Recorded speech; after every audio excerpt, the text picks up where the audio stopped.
reconnu ce que je jouais, Lane? Il ne m'a pas semblé poli d'écouter, monsieur. Oh, vous ne savez pas ce que vous ratez. Ce n'est pas tant que je joue juste. Tout le monde peut jouer juste. C'est plutôt que je joue avec une expression ravissante. En matière de piano, je laisse monter le sentiment.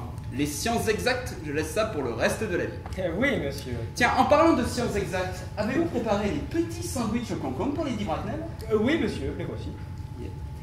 Maintenant, dites-moi, Lane, j'ai vu sur le registre de compte, quand Lord Sherman et Monsieur Worthing sont venus dîner, que 8 bouteilles de champagne auraient été consommées. Oui, 8 bouteilles de champagne et une pinte, monsieur. Et comment se fait-il que dans les maisons des célibataires, ce soit toujours les domestiques qui boivent le champagne? Je demande ça par pure curiosité. À mon avis, c'est lié à la qualité supérieure du champagne que l'on y sert, monsieur. J'ai souvent remarqué que, chez les gens mariés, le champagne est rarement de premier choix. Tiens, vous diriez que c'est déprimant à ce point-là, le mariage? Selon moi, le mariage est une chose excellente. Bon, personnellement, je n'ai qu'une expérience limitée de la question. À vrai dire, je n'ai été marié qu'une fois. Et encore, c'était le fruit d'un pur malentendu entre une jeune personne et moi. Je ne crois pas que votre vie de famille m'intéresse beaucoup, Lane. Oui, nous le savons, monsieur. Notre existence est miséreuse. Moi-même, je n'y pense guère. Ah ben ça, je vous comprends. Bon, ce sera tout, Lane. Merci. Merci, monsieur. Monsieur.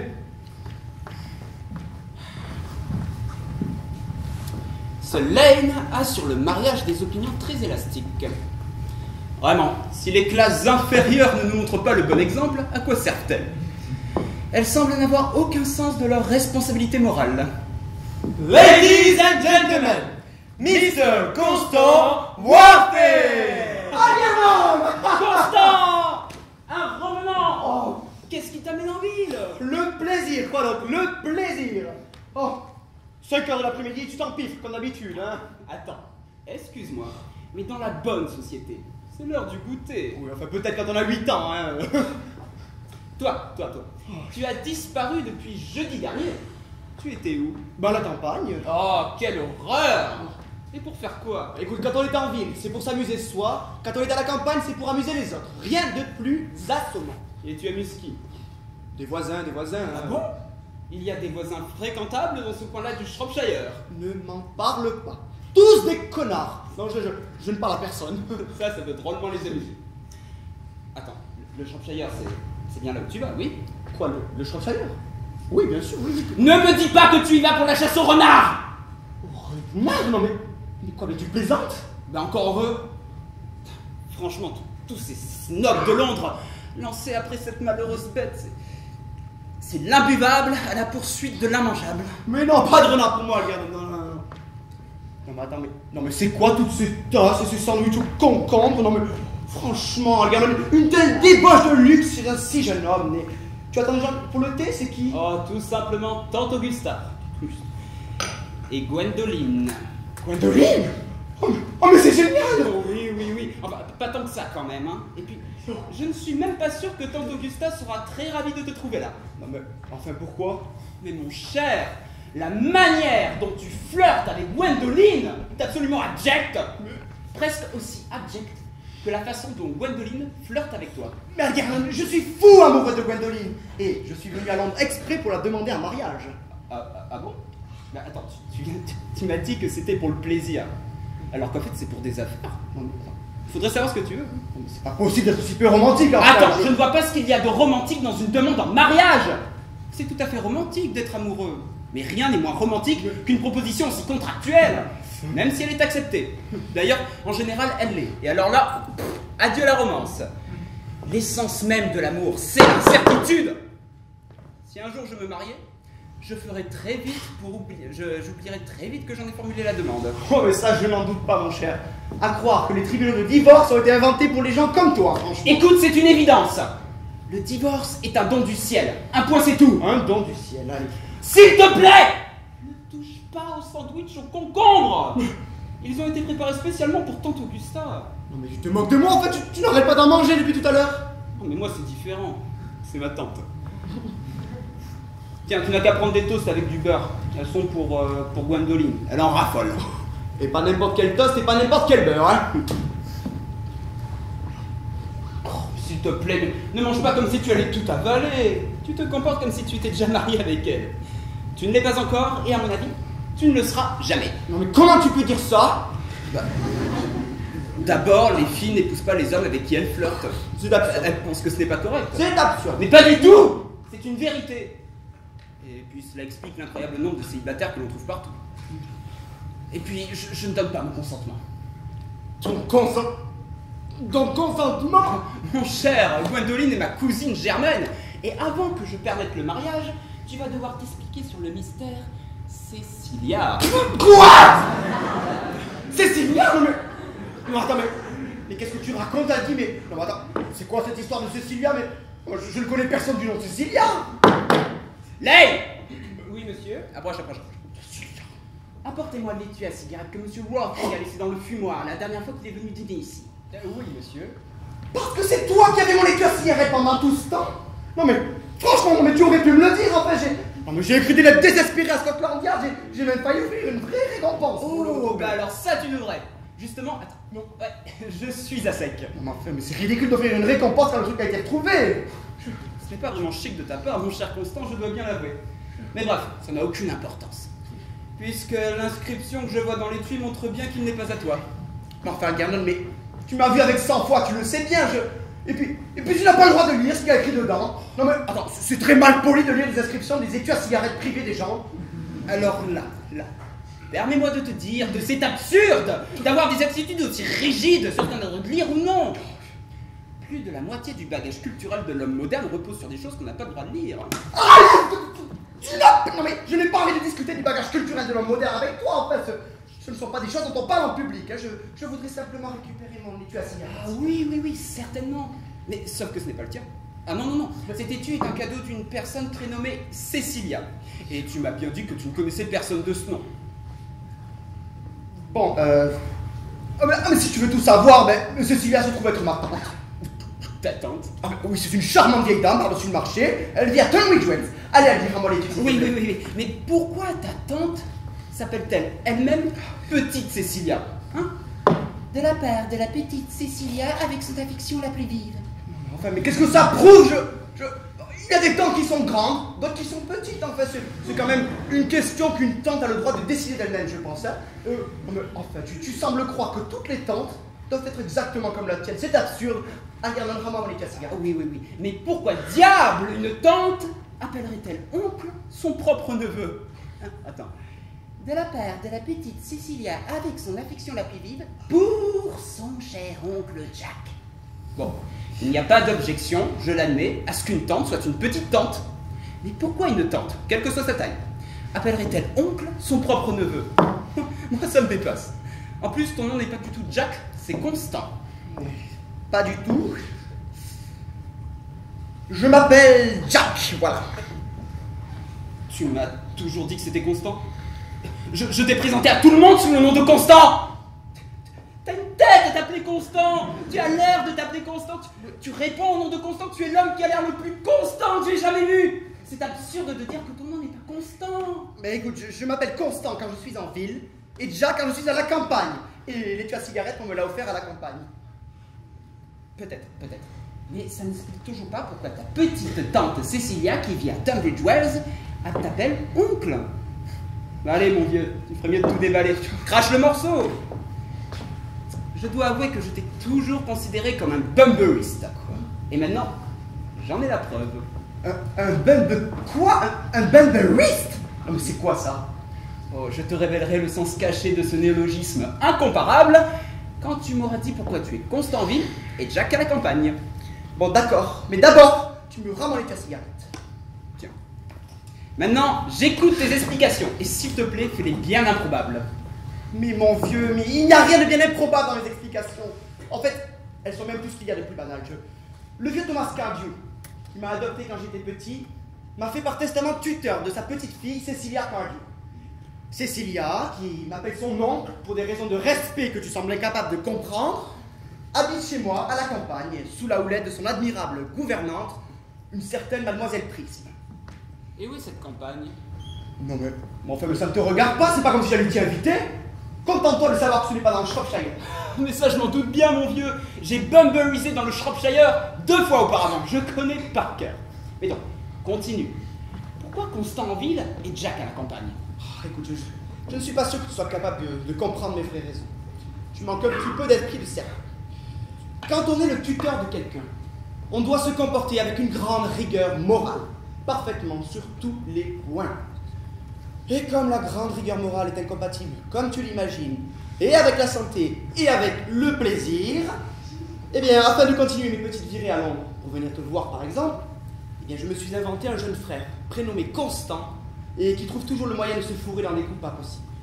Voilà mon vieux, la vérité pure et simple. La vérité est rarement pure et jamais simple. Sinon, la vie moderne serait profondément ennuyeuse et la littérature tout à fait impossible. En fait, ce que tu es vraiment, c'est un bumberiste. Je le savais, j'avais raison en disant cela. Tu es même un des bumberistes les plus experts que je connaisse. Mais je ne comprends rien à ce que tu racontes, Eh bien, tu t'es inventé un jeune frère bien utile, appelé Constant, qui te permet d'aller à Londres dès que cela t'arrange. Moi, j'ai inventé Bunbury, un ami impotent et constamment malade qui me permet de filer à la campagne aussi souvent que je le souhaite. Bunbury est génial. Par exemple, ce soir, si Bunbury n'était pas dans un état aussi critique, je ne pourrais pas aller dîner au Willis avec toi ce soir, puisque ma tante Augusta m'a déjà invité à dîner chez elle depuis un mois. Non, mais attends, mais je ne t'ai jamais invité à dîner avec moi où que ce soit. Mais ça, je sais très bien. Est-ce que tu peux être tête en l'air pour les invitations? C'est un gros défaut, hein. Rien n'agace autant les gens que de ne pas recevoir d'invitation. Tu ferais mieux d'aller dîner chez ta tante, là, Augusta. Ça, c'est hors de question. Primo, j'y suis déjà allé lundi, et une fois par semaine, c'est amplement suffisant pour les repas en famille. Deuxio, on m'y traite comme de la famille, justement, et je me retrouve toujours à escorter soit 2 vieilles femmes, soit pas de femmes du tout. Et tertio, je sais pertinemment à côté de qui on va me placer ce soir. Il faudrait que je me tape Marie Farquhar qui fait du pied à son propre mari sous la table pendant tout le repas. Ce qui est odieux, ce qui est indécent. On voit de plus en plus ce genre de choses en ce moment. Hein. La quantité de femmes à Londres qui flirtent avec leur propre mari est absolument scandaleuse. Cela revient à laver son linge propre en public. Mais bon, maintenant que je sais que toi aussi tu es un véritable bumberiste, j'aimerais t'expliquer clairement les règles du jeu. Non mais Algernon, tu fais fausse route. Si Gwendoline m'accepte, je liquide mon frère cadet. De toute façon, je vais le liquider. Cécilia, ce qui intéresse un peu trop à mon goût, non, je vais le supprimer. Et je te conseille d'en faire autant avec ton ami là, le grabataire au long des villes. Mais ça, à aucun prix. Et si jamais tu te maries, ce qui me semble quand même extrêmement problématique, tu ferais mieux de connaître Bunbury. Un homme qui se marie sans connaître Bunbury s'expose à de graves ennuis. Non mais c'est complètement ridicule, enfin. Si j'épouse une fille charmante comme Gwendoline, je n'aurai certainement pas besoin de connaître Bunbury. Eh bien dans ce cas-là, c'est elle qui sera ravie de le connaître. Tu ne sembles vraiment pas comprendre que la vie de couple, c'est beaucoup moins amusant à 2 qu'à 3. Oh, ça doit être Tante Augusta. Il n'y a que la famille ou les créanciers pour carillonner comme ça. Bon, toi, approche. Arrête de prendre ton truc là. Voilà. Hein. Je vais te faire une offre que tu ne peux refuser. Si j'arrive à la faire sortir 5 minutes pendant que tu demandes la main de Gwendoline, Oui. on dîne ensemble au Willy's ce soir. Promis? Bah, écoute, oui, si ça te fait plaisir. Non mais sérieusement, j'ai horreur des gens qui prennent l'air pas à la légère. C'est très grossier de leur part. Veuillez accueillir Lady Bracknell. Et Miss Fairfax. Bonsoir Algernon. Bonsoir ma tante. J'espère que vous vous comportez bien. Je mène une existence délicieuse ma tante. Ça n'est pas du tout la même chose. D'ailleurs, les deux vont rarement ensemble. Oh, et toi tu es jolie comme tout Gwendoline. Je suis toujours jolie, n'est-ce pas, monsieur Worsing? Vous êtes absolument parfaite, Miss Fairfax. Oh, mais j'espère bien que je ne le suis pas. Cela ne me laisserait aucune marge d'amélioration. Désolée d'être un peu en retard, Algernon, mais il fallait que je passe chez Lady Arbery. Je ne l'avais pas vue depuis la mort de son pauvre mari. Elle me paraît tellement changée, cette femme. Elle paraît avoir 20 ans de moins. Ah, et maintenant, je prendrai bien une tasse de thé, avec ces délicieux sandwichs au concombre que tu m'as promis. Mais certainement ma tante. Par exemple, Laine, il n'y a plus de sandwich au concombre. Il n'y avait plus de concombre ce matin au marché, il n'y en avait plus. Comment ça, plus de concombres? Il n'y en avait pas. Non, j'y suis allé 2 fois et même à prix d'or, j'ai pas pu en trouver. Ah, ce sera tout, Lane. Merci. Merci, monsieur. Je suis désolé, ma tante, qu'il n'y ait plus de sandwich au concombre ce matin. Même à prix d'or, hein, c'est... Oui, ça ira, Algernon. J'ai pris quelques churros chez Lady Arbery. Une femme qui ne vit plus que pour le plaisir, me semble-t-il. J'ai entendu dire que ses cheveux ont blondi d'un coup. Oh, ce qui est sûr, c'est qu'elle a changé de couleur. Pourquoi? Je ne saurais le dire. Oh, par contre, j'ai une surprise pour vous. Au dîner de ce soir, je vais vous mettre à côté de Mary Farquhar. Ah, c'est une femme si charmante, si attentionnée pour son mari. C'est un plaisir de les observer tous les deux. Hélas, ma tante, je crains fort ne pouvoir dîner avec vous ce soir. Je vous demande pardon? Ah, mais j'espère que si, Algernon. Ça démolirait complètement ma table autrement. Et votre oncle serait obligé de dîner dans sa chambre. Remarque, il a l'habitude. Oui, c'est une tuile, hein. Je m'en faisais une fête. Hein. Mais je viens de recevoir un télégramme de mon cher ami Bunbury. Il est au plus mal. Ces médecins ont l'air de dire que c'est la fin.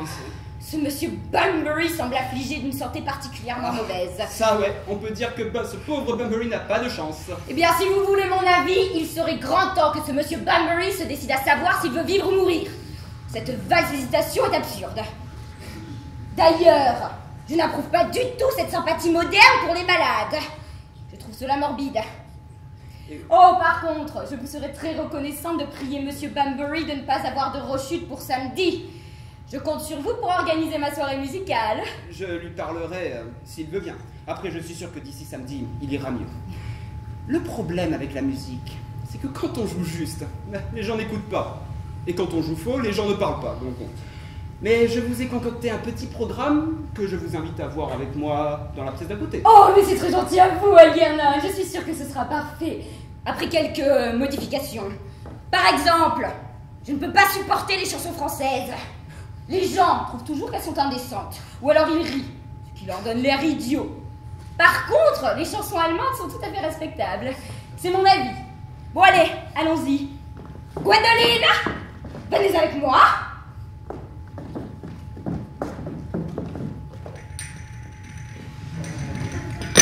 Quel beau temps, non, vous ne trouvez pas? S'il vous plaît, monsieur Worsing, ne me parlez pas du temps qu'il fait. Quand les gens me parlent du temps, j'ai la sensation qu'ils veulent me dire autre chose. Ça me met mal à l'aise. Justement, je vous parle d'autre chose. C'est bien ce que je pensais. Mes intuitions sont toujours justes. J'aimerais profiter de l'absence temporaire de Lady Bracknell pour vous dire à quel point je... Allez-y, profitez. Maman a une manière bien à elle de rentrer dans les pièces sans prévenir. Gwendoline. Depuis que je vous connais, je vous ai admiré plus que toutes les autres femmes que j'avais admirées et rencontrées avant de vous avoir rencontré, que je voulais rencontrer C'est avant vrai. J'avais remarqué cela. Souvent d'ailleurs, j'aurais préféré qu'en public vous soyez un peu plus démonstratif.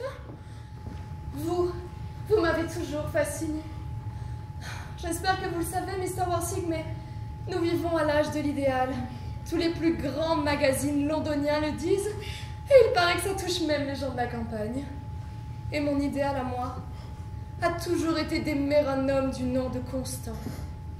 Il y a quelque chose dans ce nom qui m'inspire une confiance absolue. Et lorsqu'Algernon m'a dit pour la première fois qu'il avait un ami nommé Constant, j'ai su que j'étais destinée à vous aimer. Vous êtes amoureuse de moi. À la folie. Vous ne pouvez pas savoir comme ces mots me rendent heureux. Oh.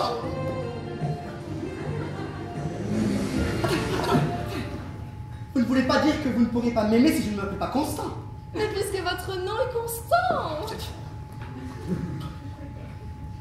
Je sais. Mais supposons que ce soit un autre nom. Vous êtes en train de me dire que vous ne pourrez pas m'aimer, alors? Oh mais ça, c'est une hypothèse métaphysique, et comme toutes les autres hypothèses métaphysiques, ça n'a que très peu de rapport avec les faits observables de la vie réelle. Écoutez, Gwendoline, pour être tout à fait sincère, je ne tiens pas particulièrement au nom de Constant. Hein. Je veux dire, je trouve même qu'il ne me va pas du tout. Mais c'est un nom divin. Il vous va ravir. Il produit des vibrations. Non, mais enfin, vous exagérez un petit peu. Écoutez, il y a beaucoup d'autres noms beaucoup plus beaux. Prenons, je ne sais pas, par hasard, Jack. Jack, oh, mais quelle horreur! Oh non, Jack, c'est plat. Ça ne me fait pas frissonner, non. J'en ai connu des Jack. Et tous étaient plus assommants les uns que les autres. Et puis ça fait prénom de mari qui ne vous laisse jamais tranquille. Non, décidément, la sécurité, c'est constant. Alors il faut se faire baptiser tout de suite. Je veux dire, il faut nous marier tout de suite. Il n'y a pas une minute à perdre. Nous marier? Enfin, mais évidemment, je vous aime, vous le savez. Et vous m'avez laissé entendre sur ce canapé, il me semble que je ne vous laissais pas indifférente. Oh mais Constant, je vous adore. Mais vous ne m'avez pas encore demandé un mariage et le sujet n'a pas été effleuré. Bon, eh bien, si je vous faisais ma demande ici, tout de suite, maintenant. Alors ça me paraît une idée fantastique. Et afin de ne pas vous décevoir, je préfère vous avertir tout de suite que je suis déterminée à accepter. Gwendoline! Oui, monsieur Worsing, qu'avez-vous à me dire? Enfin, vous savez très bien ce que j'ai à vous dire. Ah oui, mais vous ne le dites pas! Oh, Gwendoline! Accepteriez-vous de devenir ma femme? Oh oui, Constant, avec plaisir. Oh, mais comme vous avez été long, je crains que vous n'ayez pas beaucoup d'expérience en la matière. Ah mais non, je n'en ai aucune. C'est que je n'ai jamais aimé d'autre femme avant que vous. Oh oui, mais vous savez, par exemple, des fois les hommes font des demandes comme ça pour s'entraîner. Prenez mon frère Gérard, par exemple. Il passe sa vie à demander les filles en mariage. Oh, Constant. Oh, Constant, comme vous avez des yeux miraculeusement marrons. J'espère que vous me regarderez toujours comme ça. Surtout quand il y aura du monde. Rendez-vous! Maman, cette posture à demi allongée est tout à fait incorrecte! Maman! Retirez-vous, s'il vous plaît. Monsieur Worsing n'a pas tout à fait terminé. Terminez quoi? Puis-je savoir? Je suis fiancée à Monsieur Worsing, maman. Vous n'êtes rien de ce genre. Le jour où vous serez fiancé, votre père ou moi-même vous en tiendront informé. Ce n'est pas quelque chose qu'il vous est permis de décider toute seule. Et maintenant, allez m'attendre dans la voiture. J'ai quelques questions à poser à Mr. Worsing. Dans la voiture, Gwendoline! Oui, maman! Vous pouvez vous asseoir, monsieur? Oh non, merci Lady Bracknell, mais je préfère rester debout, hein. Tout d'abord, je me vois obligée de vous dire que vous ne faites pas partie de ma liste des jeunes hommes possibles. Bien que j'ai la même que cette chère duchesse de Bolton, nous travaillons ensemble en fait. Par contre, je suis tout à fait disposée à vous ajouter à cette liste si vos réponses sont celles qu'une mère affectionnée peut attendre. Fumez-vous? Oui, je dois admettre que je fume. Oh, très bien. Un homme doit toujours avoir quelque occupation. Il y a déjà beaucoup trop de paresseux à Londres. Quel âge avez-vous? 29 ans. 29 ans. Un très bon âge pour se marier. Ensuite, j'ai toujours été d'avis qu'un homme qui désire se marier doit tout savoir ou rien. Que savez-vous?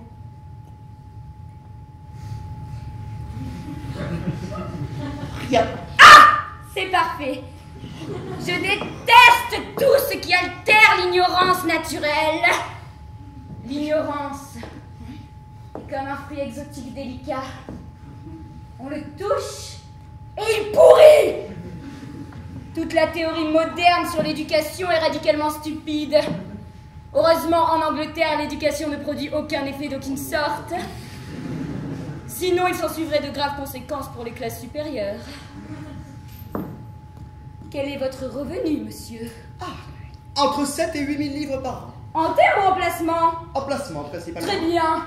De nos jours, la terre n'est plus ni un plaisir ni un profit. Elle procure une position sociale, c'est tout ce qu'on peut en dire. Oui, bon, bien évidemment, j'ai aussi un manoir à la campagne, hein, avec un peu de terrain, quelques 500 hectares. Mais ce n'est pas de là que vient mon revenu réel, évidemment. À ce que j'ai entendu dire, Seuls les braconniers en tireraient profit. Un manoir à la campagne de combien de pièces? Environ. Enfin, vous avez une maison de ville, j'espère. Une fille toute simple comme Gwendoline pourrait difficilement vivre à la campagne. Mais oui, je suis propriétaire d'une maison, Belgrave Square. Mais je la loue à l'année à Lady Loxham. Je peux la récupérer avec un préavis de 6 mois, évidemment. Loxham, je ne la connais pas.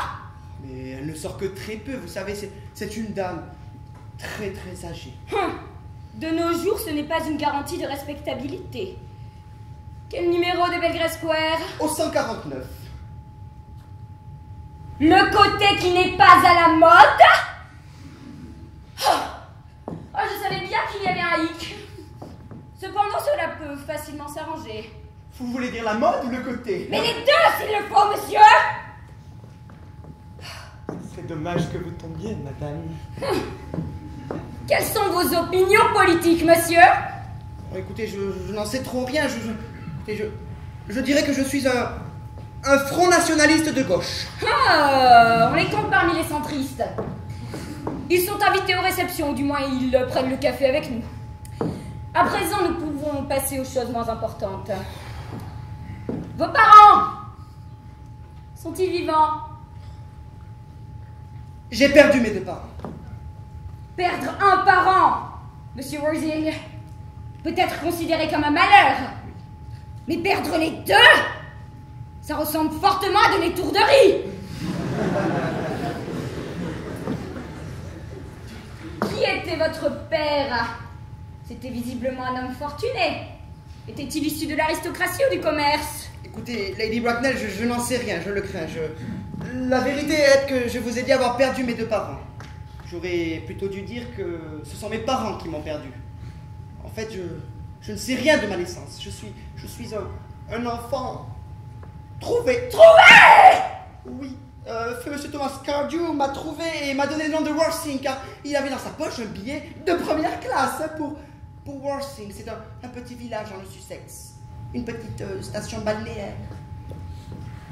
Et où ce charitable gentilhomme vous a-t-il trouvé? Dans un cabas. Un cabas! Ah oui, mais attendez, c'était un cabas, un magnifique cabas, hein, de cuir, de buffle, avec des petits renforts sur les côtés, des poignées, je ne sais plus si c'était du crocodile ou du caïman, mais c'était un cabas très ordinaire, en fait. Et dans quel lieu Mr. Cardew a-t-il rencontré ce cabas? À la Très ordinaire. À la consigne de la gare Victoria. Mais attendez, mais la ligne de Brighton, hein? Mais la ligne n'est pas la question, Mr. Worthing. Le fait est qu'être né ou engendré dans un cabas, qu'il ait des poignées ou non, me semble relever du plus total mépris des traditions familiales. Mais cela me rappelle les pires excès de la Révolution française. Et je crois que vous savez où ce malheureux événement nous a conduits. Et quant au lieu où le cabas a été trouvé, la consigne d'une gare, ça a pu servir à cacher quelques secrets de famille. Mais ça peut difficilement être regardé comme une position pour entrer dans la bonne société, monsieur. Mais enfin, mais que me conseillez-vous de faire alors? Je n'ai pas besoin de vous dire que je suis prêt à tout pour assurer le bonheur de Gwendoline. Mais monsieur, mais je vous conseille vivement d'essayer de trouver des parents le plus tôt possible.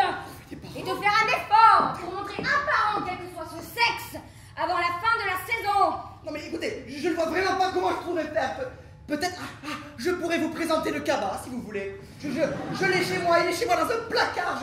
Cela vous satisferait, madame Bracknell? Me satisfaire? Oui. Moi? Oui. Non mais... Vous ne vous imaginez tout de même pas que moi ou Lord Bracknell permettrions à notre fille, une jeune personne élevée avec le plus grand soin, de se marier dans la consigne d'une gare et de s'allier avec un colis. Un colis?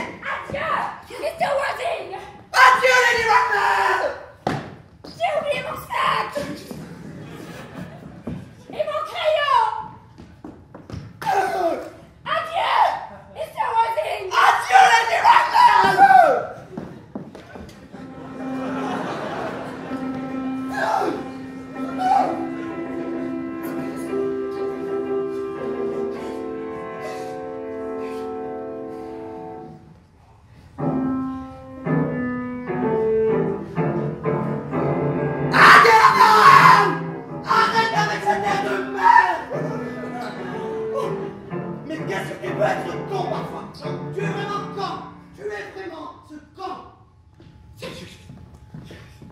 Bah alors? Qu'est-ce qui s'est passé? Gwendoline t'a dit non? Elle dit toujours non aux demandes en mariage. C'est un air qu'elle se donne. Ce n'est pas Gwendoline le problème. En ce qui la concerne, nous sommes fiancés. C'est sa mère. Elle est particulièrement insupportable. Je n'ai jamais vu une pareille gorgone. Écoute, je ne sais même pas à quoi ressemble une gorgone, mais je peux t'assurer que Lady Bracknell en est une. Et c'est un monstre, sans être un mythe, ce qui est déloyal. Non mais... Oh, excuse-moi, Guy, je pense que je ne devrais pas parler comme ça de t'attendre devant toi, non, mais... Non, mon vieux. J'adore qu'on insulte les membres de ma famille. C'est la seule chose qui me les rend tolérables. Oh. La famille, c'est un ramassis de gens merdants qui n'ont aucun savoir-vivre ni aucune idée de quand il faut mourir. Mais enfin, mais c'est absurde. Pas du tout. Et je n'ai pas envie de discuter de ça avec toi. Tu voudrais toujours tout discuter tout le temps. Mais tout se discute. C'est à ça que tout sert. Si je pensais ça, Algernon, je me tirerais une balle dans la tête.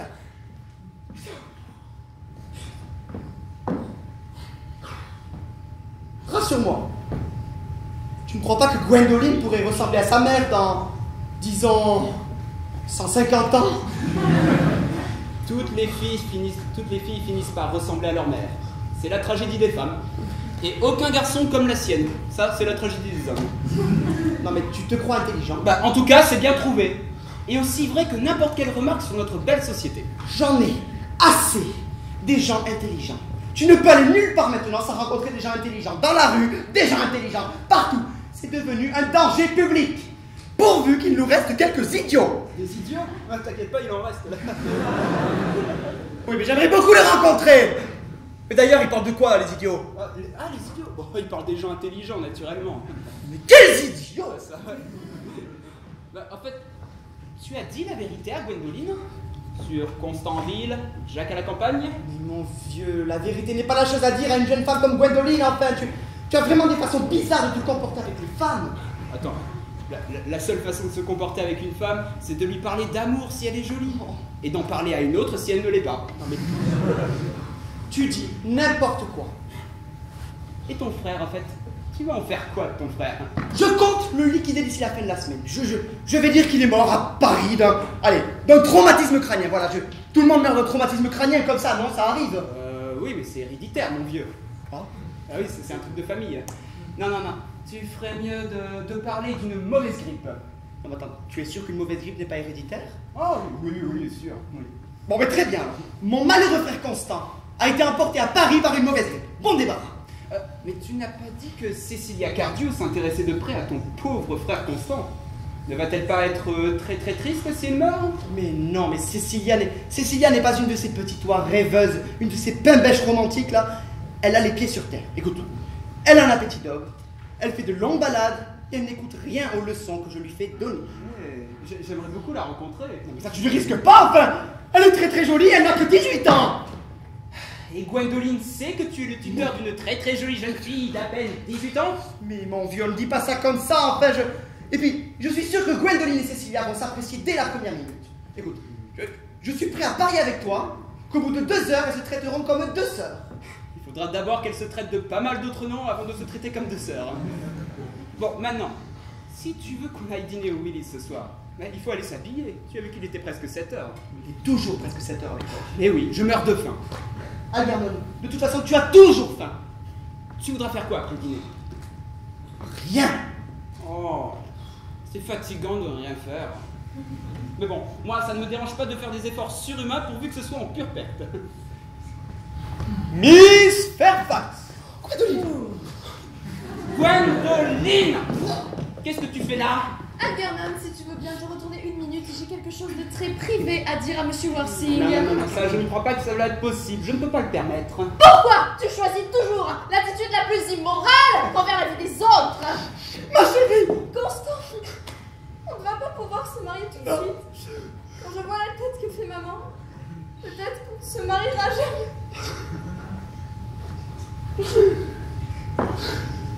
C'est triste à dire, mais de moins en moins de parents écoutent leurs enfants. Si jamais un jour j'ai eu de l'influence sur maman, c'était jusqu'à l'âge de 3 ans et Non, c'est terminé.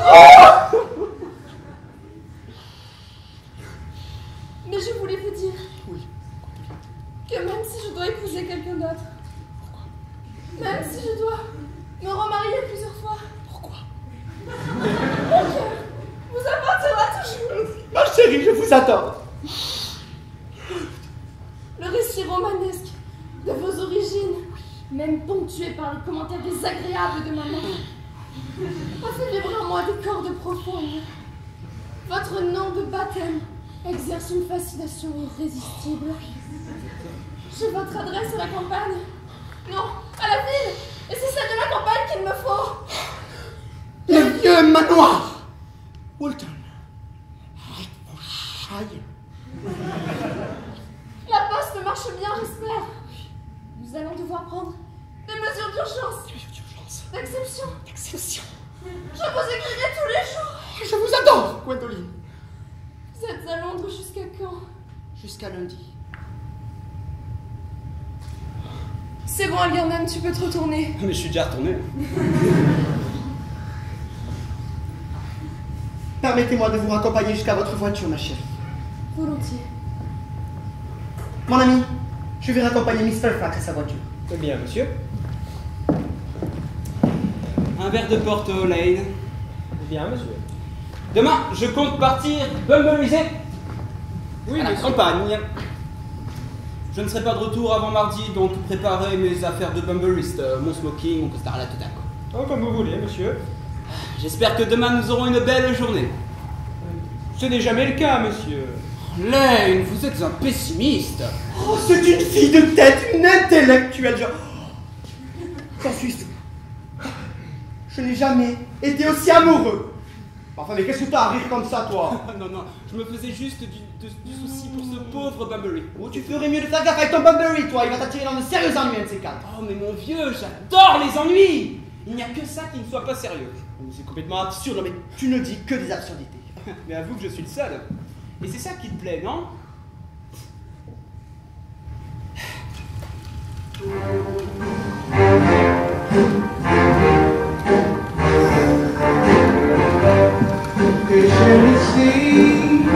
You know how I feel.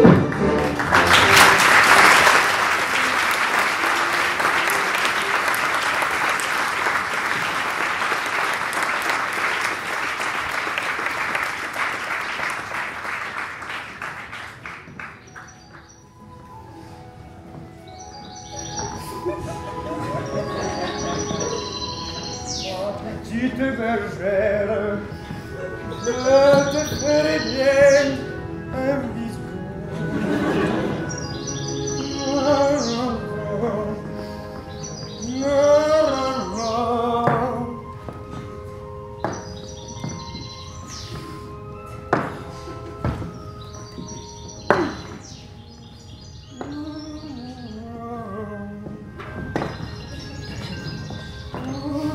Bonjour, monsieur. Je suis le nouveau. Je suis venu travailler avec vous. C'est bien ici la maison de Mr. Worthing. Qu'est-ce que je peux faire pour vous? Encore un jeune de la ville, celui-là. Empoté, va.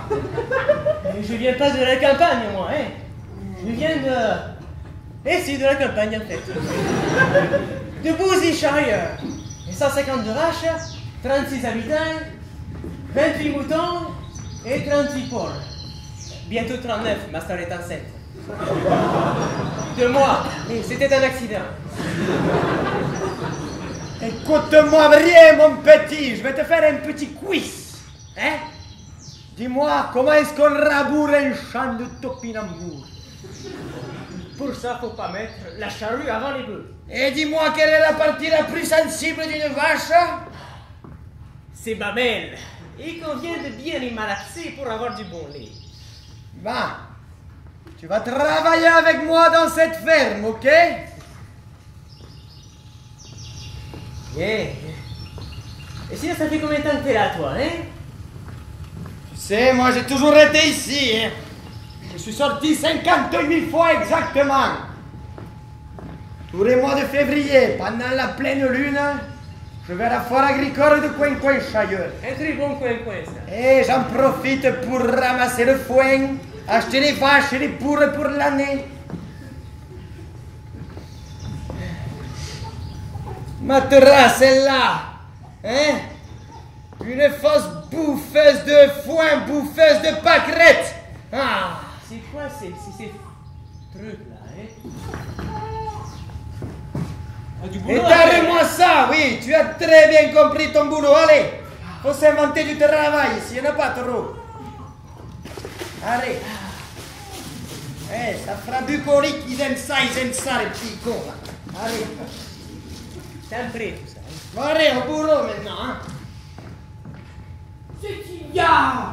Cécilia, vous n'avez rien de mieux à faire que d'arroser les plantes, alors que les plaisirs de l'esprit vous attendent. Allez, prenez votre grammaire allemande et ouvrez la page 15. Nous allons reprendre la leçon d'hier. Oh mais non, je déteste l'allemand. Cette langue ne me va pas du tout. À chaque fois que je fais un peu d'allemand, après je me sens laide. Ce n'est pas gentil pour votre tuteur. Il tient à ce que vous ayez une éducation éclectique. Il a insisté sur l'allemand en partant hier pour Londres. D'ailleurs, il insiste toujours sur l'allemand quand il part pour Londres. Oui, eh ben oncle Jack est trop sérieux. Parfois, il est tellement sérieux qu'on dirait qu'il est malade. Votre tuteur se porte très bien. Et je ne connais personne qui ait un tel sens du devoir et qui soit si responsable. Oui, eh ben c'est peut-être pour ça qu'il a l'air de tellement s'ennuyer quand on dit tous les trois. Cécilia, voyons. Monsieur Worfing a beaucoup de soucis. Et l'on sait ce que les soucis sont, hein. La vie de Patachon, ce n'est pas pour lui. Non. Et puis rappelez-vous de ses perpétuelles inquiétudes au sujet de son malheureux frère Et Constant. puis d'ailleurs, j'aimerais bien qu'il permette à son jeune frère de venir nous voir des fois. Qui sait, notre présence pourrait lui faire du bien. Enfin, surtout la vôtre, hein. Avec tout cet allemand que vous savez. Et puis, la géologie. Ce sont des choses qui ont de l'influence sur un jeune homme. Je ne crois pas que je puisse avoir la moindre influence sur une personnalité aussi débile et indolente. C'est son propre frère qui le dit. Et puis je n'en ai pas envie. Je n'aime pas cette manie actuelle de vouloir rendre bonnes les méchantes gens. Mais posez-moi donc ce journal intime, Cécilia. Pourquoi donc avez-vous besoin de tenir un journal intime? Eh bien, je tiens un journal pour y noter tous les secrets merveilleux de ma vie. Parce que sinon, je vais les oublier. Apprenez, ma chère Cécilia, que la mémoire est le journal intime que nous avons tous sur nous et à tout moment. Ouais, la mémoire, elle retient surtout ce qui est jamais arrivé et ce qui n'aurait jamais pu arriver. Et je suis sûre que la mémoire, elle est responsable de la publication de tous ces pauvres romans en 3 tomes. Ne parlez pas à la légère des romans en 3 tomes, Cécilia. J'en ai moi-même écrit un dans mon jeune temps. Ah bon? Oh, mais vous êtes une femme incroyable, Miss Prism. Mais j'espère qu'il finissait pas bien ce roman. Oh, ça me déprime tellement les romans qui finissent bien. Eh bien, il se terminait bien pour les gentils et mal pour les méchants. C'est ce qu'on appelle un roman, Cécilia. Oui, sans doute. Mais ça paraît si injuste. Et est-ce que vous l'avez publié, ce roman? Non, hélas, malheureusement, le manuscrit a été abandonné. Mais tout cela ne fait pas avancer votre travail, Cécilia. Mais qui vois-je là-bas qui remonte le jardin? Ne serait-ce pas notre cher Père Chasuble?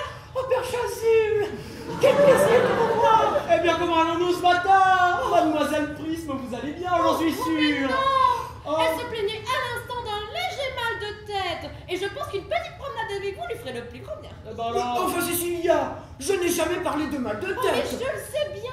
Mais j'en ai eu l'intuition et c'est à cela que je pensais et non à ma leçon d'allemand. Quand notre cher révérend est arrivé. J'espère que vous n'êtes pas distraite, Cécilia. Ben si, Ah, comme c'est bizarre. Mais il me semble que si moi j'étais l'élève de Mademoiselle Prisme, eh bien je serais suspendu à ses lèvres. Façon de parler. Et Monsieur Worsing n'est pas encore revenu, non? Non, nous ne l'attendons pas avant lundi après-midi. Ben, c'est vrai qu'il n'est pas de ces gens qui passent leur vie pour le plaisir, hein. Contrairement à ce qu'on entend dire de son malheureux frère, là, Constant, là, hein. Bon, je ne vais pas déranger plus longtemps Marie-Madeleine et son élève, hein. Marie-Madeleine. Mais enfin, mon père, je m'appelle Laetitia. J'osais faire une référence aux évangélistes païens du IIIe siècle. Bon, allez. Je vous retrouve à la sacristie. Ah, à la messe, hein, n'est-ce pas? Écoutez, mon père, je crois que je vais faire un petit tour avec vous. Ah. J'ai bel et bien un léger mal de tête après tout. Et un petit tour pourrait me faire du bien. Cécilia, vous réviserez votre économie politique en mon absence. Allez, bâchez le chapitre sur la chute de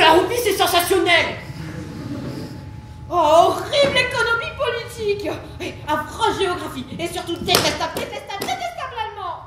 Marguerite, pas bouger, d'accord? Madame, il y a un certain Constant Worfing qui est venu. Tenez.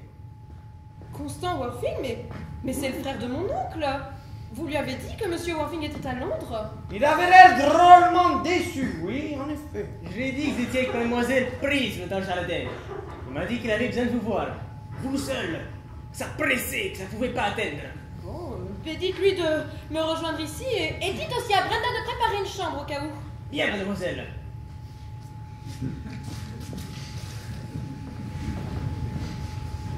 Je n'ai jamais rencontré de personne débauchée avant. Mais ça m'effraie un peu, mais s'il était juste comme tout le monde. Oh non, il l'est. Oh. Vous êtes ma petite cousine Cécilia, n'est-ce pas? Non, je ne vois pas du tout ce qui vous fait dire ça. Je suis pas petite. Je suis même plutôt grande pour mon âge. Mais sinon, oui, je suis votre cousine. Et vous devez être mon cousin Constant?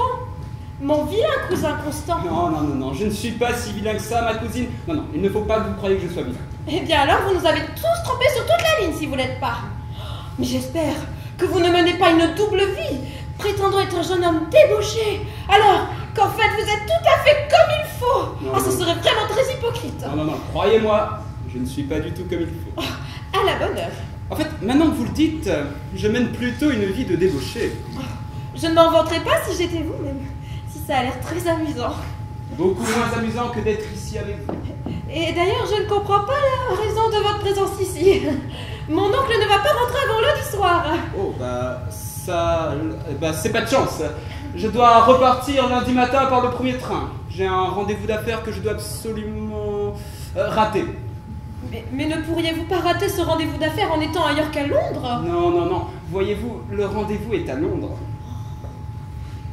Oh mais oui, je comprends l'importance de rater un rendez-vous d'affaires, mais surtout lorsqu'on a une certaine conception de la beauté de la vie, mais vraiment, je pense que vous devriez rester jusqu'à l'arrivée de mon oncle.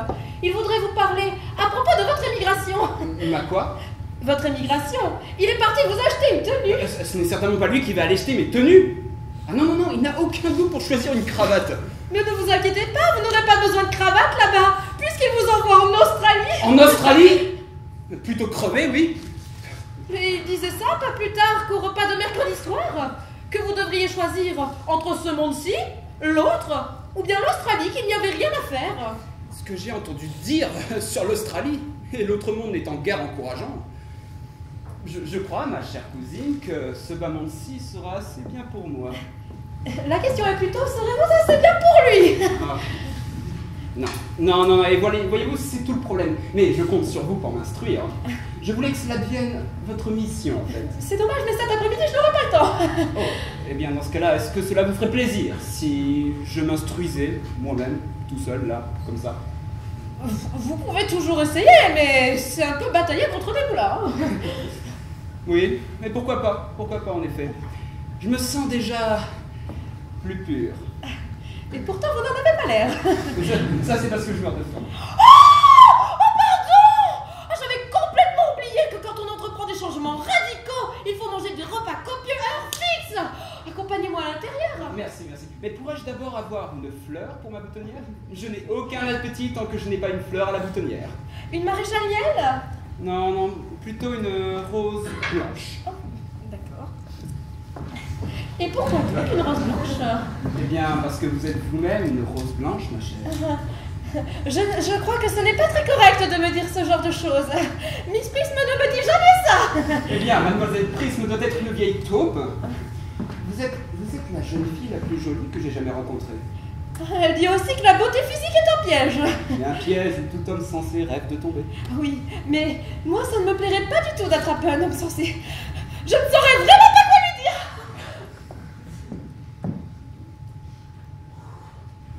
Vous êtes trop solitaire, Père Chasuble. Vous devriez songer à vous marier. Ah bon? Un misanthrope à la rigueur, mais un pharmanthrope avoué. Oh, je ne mérite pas un tel néologisme, vous savez. Tiens, dans l'église primitive, vous savez, ils étaient fortement opposés sur le pratique comme le principe au mariage. C'est ce qui explique pourquoi l'église primitive n'a pas duré jusqu'à nous. Vous n'avez n'avez pas l'air de bien vous rendre compte, cher père Chasuble, qu'un homme, en restant célibataire, devient une tentation de tous les instants. Un célibataire est comme un récif. Il fait chavirer les embarcations les plus fragiles. Mais comment ça, un homme n'est-il pas aussi séduisant lorsqu'il est marié? Un homme marié n'est jamais séduisant que pour sa propre femme. Et encore, j'ai entendu dire, même pas pour elle. Hein. Tout dépend de la finesse d'esprit de la femme. Ouais. Mais où est donc passée Cécilia? Peut-être qu'elle nous a suivis jusqu'à chez moi, au confessionnal.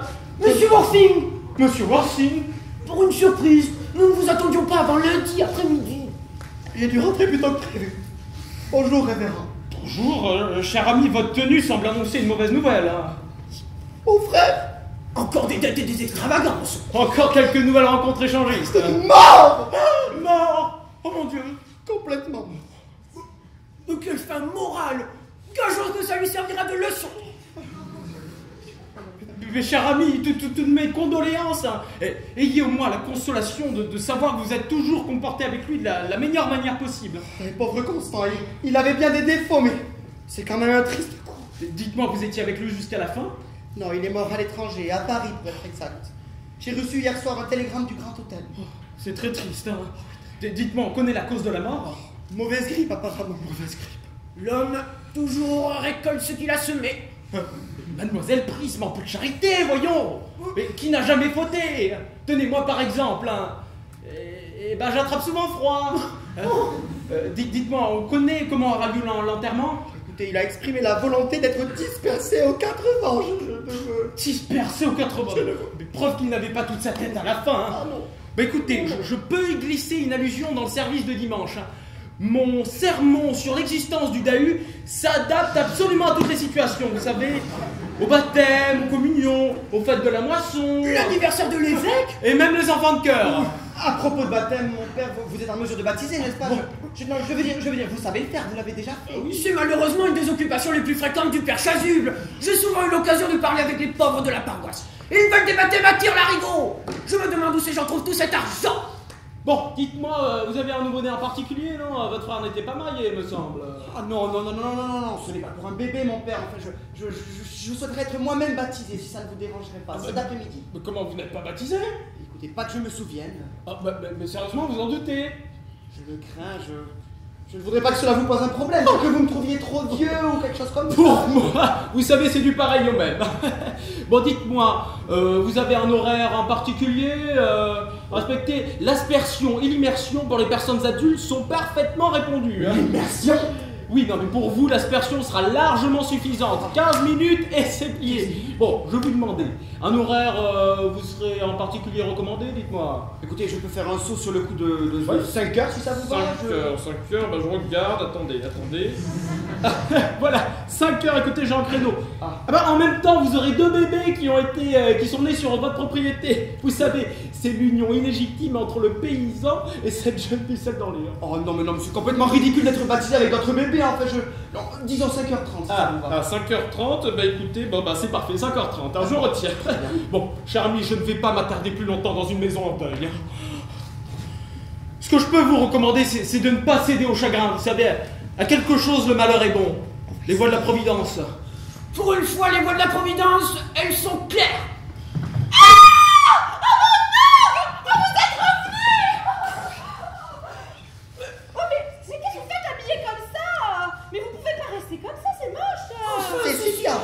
Cécilia! Non mais pourquoi vous faites cette tête-là? Souriez donc. On dirait que vous avez mal aux dents. Alors que moi, j'ai une surprise pour vous. Une surprise? Oui, il y a quelqu'un pour vous dans le salon. Votre frère. Qui? Votre frère, Constant. Il est arrivé il y a une demi-heure. Non, en fait, c'est absurde, je n'ai pas de frère. Oh, mais non, je sais qu'il a été méchant avec vous par le passé, mais ce n'est pas une raison pour le renier. Hein? Bon, je vais aller le chercher et vous allez lui serrer la main, promis? Promis? Alors que nous étions tous résignés à cette disparition, sa résurrection intempestive me paraît tout à fait inquiétante. Voilà, ce n'est plus Constant, c'est Jésus. Mon frère dans la salle à manger, non mais je ne comprends rien, c'est une plaisanterie en fait. Cher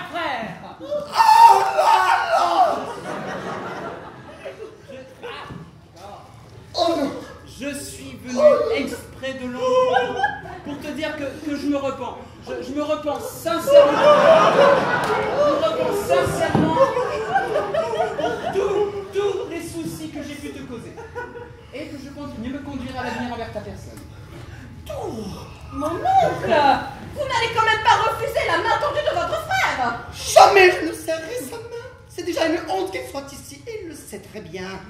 Oh mais mon oncle, voyons, personne n'est jamais totalement méchant. Regardez, il m'a parlé de son pauvre ami grabataire, Monsieur Bunbury, à qui il rend si souvent visite. Il faut avoir bon cœur pour se rendre aussi souvent au chevet d'un malade. Parce qu'il vous a parlé de Bunbury en plus. Non mais c'est un scandale. Non mais je ne veux plus qu'il vous parle de Bunbury, d'accord? Il y a de quoi vous rendre dingue. Même si j'avoue que tous les torts sont de mon côté, l'accueil glacial de mon frère m'affecte beaucoup. Enfin, j'espérais être attendu comme le fils prodigue. Le fils prodigue. Surtout si on considère que c'est la première fois que je viens ici. Mais mon oncle, voyons. Si vous ne lui serrez pas la main, je ne vous le pardonnerai jamais. Comment ça, jamais? Jamais, jamais, jamais. Jamais, jamais, jamais. Jamais. D'accord, mais c'est la dernière fois. Heureux les miséricordieux. Ils seront accueillis au royaume de Jésus-Christ notre Seigneur. Je propose que nous laissions les frères ensemble. Oh, je suis bienvenue avec nous. Ben oui, maintenant que ma petite mission est accomplie. Vous avez fait une bonne action. Oui, je sais. Gardons-nous bien des conclusions hâtives.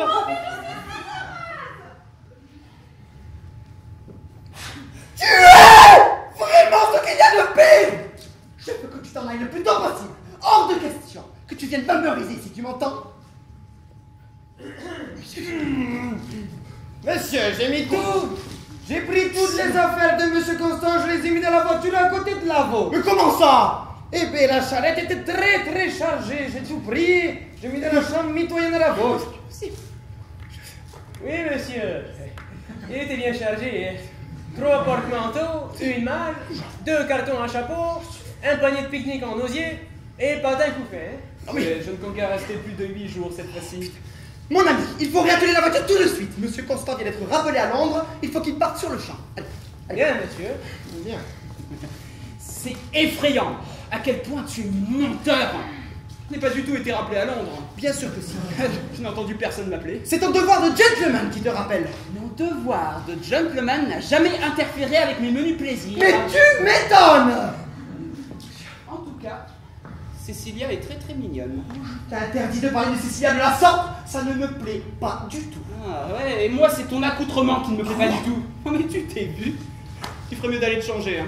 C'est absolument idiot d'être en grand deuil pour quelqu'un qui vient passer 8 jours chez toi. Non mais un invité dans ta maison. 8 jours? C'est d'un grotesque. Non mais il est hors de question que tu viennes passer 8 jours chez moi, n'inviter quoi que ce soit. Tu vas me faire le plaisir de prendre le train de 4h05 et bon vent. Je ne vais pas te laisser alors que tu es en grand deuil. Merde. Oh non, non, non, non, ce ne serait pas digne d'un ami. Moi, si j'étais en grand deuil, ben, je voudrais que tu sois là. T'imagines, si tu n'étais pas là, ce serait horrible.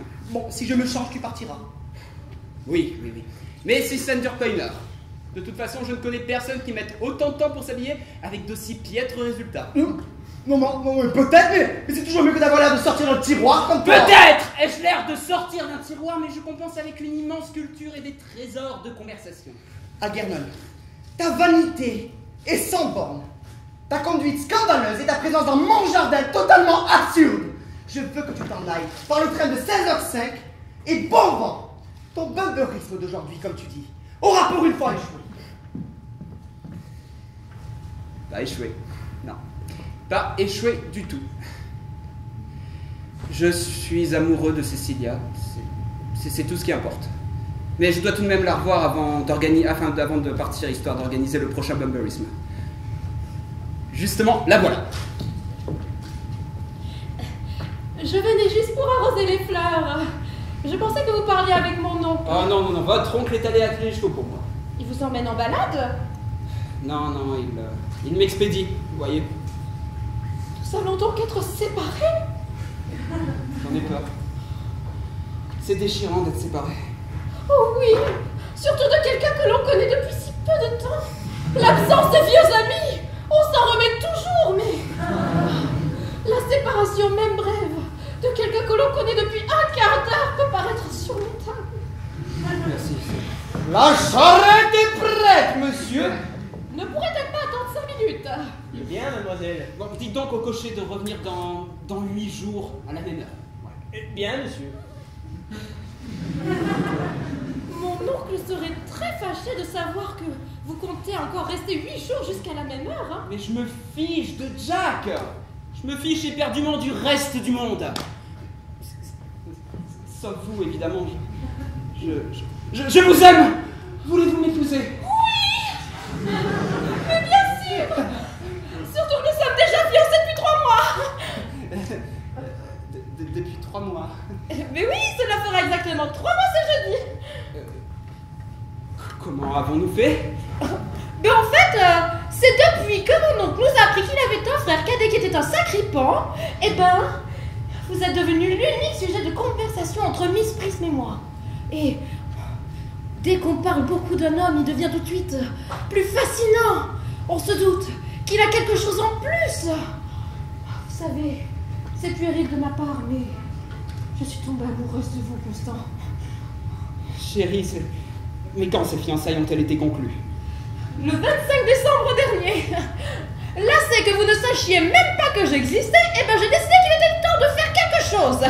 C'est ainsi que je vous ai accepté comme fiancée sous ce vieil arbre là-bas. Et le lendemain, je suis allée m'acheter cette magnifique alliance avec votre nom gravé dessus, ainsi que ce collier que je porte toujours sur moi. C'est moi qui vous l'ai donné. Oui. N'est-il pas ravissant? Oh si, vous avez un infaillible. C'est d'ailleurs cette excuse que je vous ai trouvée pour compenser votre vie de débauche.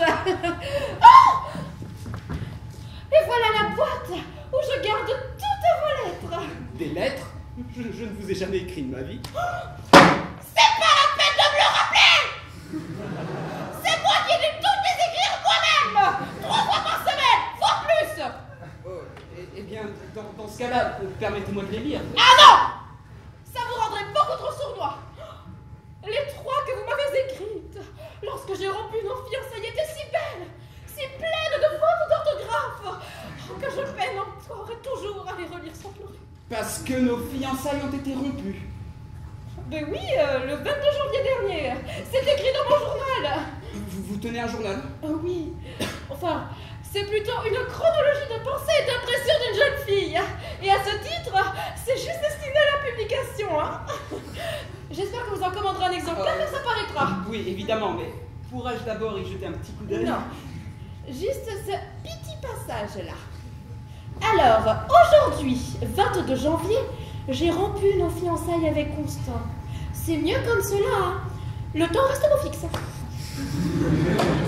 Pourquoi cette rupture, Cécilia? Que vous ai-je donc fait? Rien, j'en suis sûr. Je suis très fâché de cette rupture, Cécilia. Surtout si le temps était au beau fixe. Mais tes fiançailles sont-elles sérieuses si elles n'ont pas été rompues au moins une fois? Et je vous ai très vite pardonné en plus. Excusez-moi, vous êtes un ange. Et vous, quel garçon romantique vous êtes. Vos cheveux bouclent naturellement comme ça? Évidemment, avec un petit coup de main à mon coiffeur quand même. Mais vous promettez de ne plus jamais rompre nos fiançailles, n'est-ce pas? Mais maintenant que l'on s'est rencontrés, cela serait impossible. Et avec votre prénom en plus, ça ne risque rien. Oui, non. Mon prénom, bien sûr. Oh mais non! Mais ne vous moquez pas, mon chéri! Depuis que je suis toute petite, j'ai toujours rêvé de tomber amoureuse d'un garçon prénommé Constant. Ce nom m'inspire une confiance absolue. J'en viens même à plaindre toutes les pauvres femmes qui ne sont pas mariées avec un mari prénommé Constant. Tout de même, vous n'êtes pas en train de me dire que vous ne pourriez pas m'aimer si je m'appelais autrement. Mais autrement comment? Oh, je ne sais pas moi. Algernon, par exemple? Oh, Algernon? Oh mais c'est une laideur! Oh mais non! Ah non, c'est pas possible, hein. Je ne vois pas ce que vous avez contre Algernon. C'est très bien, Algernon, c'est quasi aristocratique. Puis la moitié des hommes qui sortent ruinés des tribunaux de commerce s'appellent Algernon. Non, sérieusement, vous m'aimez Constant, mais vous pourriez très bien m'aimer Algernon. Non. Je pourrais vous respecter, apprécier votre personnalité, mais vous confier mon affection exclusive. Ah non. Ok, je vois. Dites-moi, votre pasteur, là, il connaît les rites et cérémonies de la confession anglicane, n'est-ce pas? Le père chasuble? Oh mais oui, il est très érudit. Il n'a jamais écrit aucun livre, c'est dire à quel point il est expert. Ouais, il faut que je le voie de toute urgence. Je reviens dans une demi-heure tout de plus. Oh non! On est fiancés depuis le 25 décembre. On se rencontre pour la première fois aujourd'hui et vous voulez déjà me quitter pour 20 minutes? Oh non, une demi-heure en plus. Oh mais vous allez faire en sorte que ça va durer 20 minutes. Je reviens tout de suite. Comme il est fougueux, ce garçon. Oh, je l'adore. Enfin, ses cheveux surtout. Mademoiselle, désolé de vous déranger, mais il y a une Miss Fairfax qui vient d'arriver et elle demande à un Mr. Worthing pour une affaire drôlement urgente, à ce qui paraît. Lui avez-vous dit que Monsieur Worthing était dans la bibliothèque? J'étais en train de faire téter les petits gorées, hein, quand je l'ai vu partir tout droit vers Presbytère. Oui, madame. Oui. Bien, d'accord. Et dites à Miss Fairfax de me rejoindre ici. Et préparez-nous du thé, s'il vous plaît. Allez. Bien, mademoiselle. Miss Fairfax? Encore une de ces poules que mon oncle a dû rencontrer à Londres. Je déteste les femmes qui se dévouent pour les bonnes œuvres. Ah, ça leur enlève tout mystère. Une petite belle poule. La magnifique, La fabuleuse Miss Fairfax.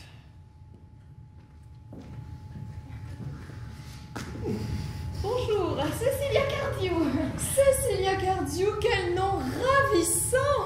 Je suis persuadée que nous allons devenir les meilleurs amis du monde. C'est simple, je ne me trompe jamais, et puis, je vous aime déjà. Oh, mais comme c'est gentil de m'aimer déjà alors que nous nous connaissons si peu. Je peux vous appeler Cecilia. Volontiers. Alors vous m'appellerez Gwendoline. Si vous voulez. Alors c'est entendu. Peut-être est-ce le bon moment pour vous de savoir qui je suis. Mon père est Lord Bracknell. Vous connaissez papa, sans doute? Non, je suis désolée, ça ne me dit rien. C'est vrai qu'en dehors du petit cercle familial, papa est relativement peu connu, mais c'est très bien comme ça. Le milieu domestique me paraît la sphère idéale où l'homme doit s'épanouir. C'est vrai, dès qu'ils négligent leur ménage, les hommes ont tendance à s'efféminer, je trouve ça dangereux. Ça les rend terriblement séduisants. Vous êtes ici en visite, donc? Non, j'habite ici. Ah bon? Mais alors, votre mère, ou quelques parentes difformes de votre entourage habitent ici avec vous? Non, je n'ai plus de mère, et ni plus de famille du tout, d'ailleurs. C'est fâcheux. Oui, c'est mon tuteur ainsi que Miss Prism qui ont la dure tâche de m'élever. Votre tuteur? Oui, Monsieur Worthing.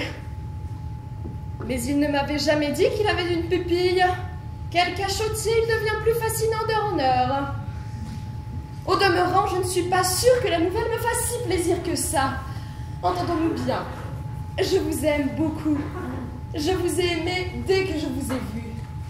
Mais maintenant que je sais que vous êtes la pupille, je préférerais que vous soyez un peu plus âgée que vous ne paraissez. Un peu moins piquante aussi, pour vous parler franchement. Vous savez, je pense que quand on a quelque chose de désagréable à dire, eh bien autant le dire franchement. Alors, pour vous parler franchement, je préférerais que vous ayez 42 ans et un physique ingrat pour votre âge.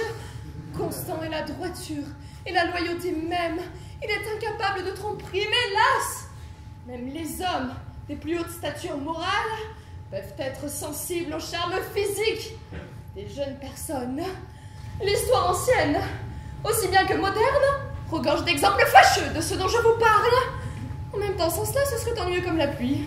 Excusez-moi, mais vous avez dit Constant? Oui. Mais ce n'est pas Constant Worthing, mon tuteur. C'est son frère aîné. Ah, mais Constant ne m'a jamais dit qu'il avait un frère. Ah, eh bien je suis désolée de vous l'apprendre, mais ils sont en froid depuis longtemps. Ce qui expliquerait alors... Oh, mais maintenant vous le dites! Aucun homme ne parle jamais de son frère. C'est à croire que le sujet leur semble de mauvais goût. Oh, vous m'enlevez un poids de l'esprit. ça aurait été terrible qu'un nuage vienne ternir une amitié comme la nôtre. Mais vous êtes bien sûr que Monsieur Constant Wassing n'est pas votre tuteur. Absolument. Tenez, asseyons-nous. Et d'ailleurs, pour tout vous dire, c'est plutôt moi qui vais devenir le sien. Je vous demande pardon. Bon, autant ne rien vous cacher, hein. Après tout, ça va apparaître dans notre feuille de jeu local dans quelques jours. Mais Monsieur Constant Wassing et moi sommes fiancés et nous allons nous marier. Quoi? Enfin, je veux dire, non mais vous devez vous tromper. Ce n'est pas possible. C'est à moi que Monsieur Constant Wassing va demander d'être sa femme. L'annonce paraîtra dans le carnet du Morning Post. C'est samedi au plus tard. Ah non, je crois que c'est vous qui vous trompez, parce que il vient de demander ma main il y a à peine 10 minutes. Ah mais c'est extraordinaire, car il m'a demandé d'être sa femme, hier à 17h30 précise, si vous voulez bien vérifier. Je ne voyage jamais sans mon journal intime, il faut toujours avoir quelque chose de passionnant à lire dans le train. Alors désolée de vous décevoir, mais il me semble que j'ai l'antériorité. Je ne voudrais absolument pas vous causer le moindre choc physique ou mental, mais il semblerait qu'entre-temps, elle ait changé d'avis.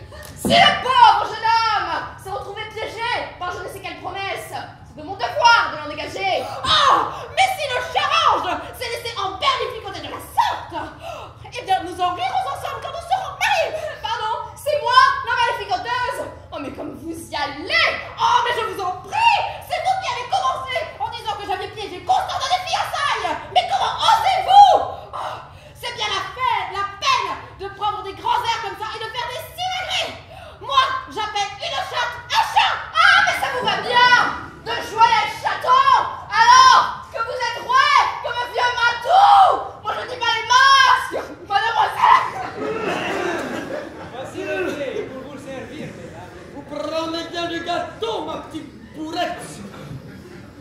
Y a-t-il des balades intéressantes à faire dans le coin, Miss Cardew? Oh mais oui. Du haut de cette colline là-bas, vous pouvez voir jusqu'à 5 comtés.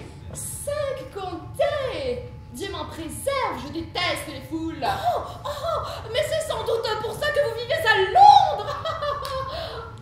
Oh, mais quel splendide et magnifique jardin vous avez là, Miss Cardew.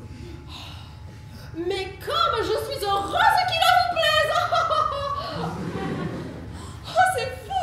Jamais je n'aurais cru qu'il y eût tant de fleurs à la campagne. Oh, mais vous savez, les fleurs à la campagne, c'est comme les gens à Londres. C'est d'un commun. Je n'ai jamais compris comment quelqu'un pouvait vivre à la campagne, si tant est que les gens ici puissent être quelqu'un. Vous voulez peut-être du thé? Oh oui, volontiers, j'adore le thé. Avec du sucre? Oh, vous savez, à Londres, le sucre, ce n'est plus à la mode. Oh, mais comme c'est dommage. Constant, cher Constant, vous voilà enfin. Gwendoline, ma chérie. Minute. Est-il vrai que vous souhaitez épouser cette jeune fille? Qui, Cécilia? Non, mais vous voulez rire enfin, mais qui a pu mettre cette idée dans votre jolie petite tête? Alors d'accord. Oh, mais je savais bien qu'il y avait un malentendu quelque part. L'homme qui vous tient dans ses bras tendrement n'est autre que mon tuteur, mon oncle Jack. Je vous demande pardon. C'est mon oncle Jack. Ah, mais quelle horreur! Oh, et voilà Constant. Mon amour. Était-il vrai que vous vouliez épouser cette jeune fille? Quelle jeune... Oh putain, Gwendoline. Oh oui, c'est ça, putain, Gwendoline. Putain, Gwendoline, ah oui. Pas du tout. Enfin, qui a pu bien mettre une idée pareille dans votre si jolie petite tête? Bon alors d'accord. Je me doutais bien que ça clochait quelque part. Le jeune homme qui vous tient si tendrement dans ses bras n'est autre que mon cousin, Algernon Moncrief. Algernon! Vous appelez vraiment Algernon? À quoi bon le nier? Et vous, vous appelez Jack. Je pourrais le nier si je voulais. Je pourrais tout nier en bloc si je voulais. Mais oui, je m'appelle Jacques, voilà. Ça fait des années que je m'appelle comme ça. Mon cher, je crois que l'on nous a trompés effrontément. Oh ma pauvre Cécilia. Oh mais quelle blessure.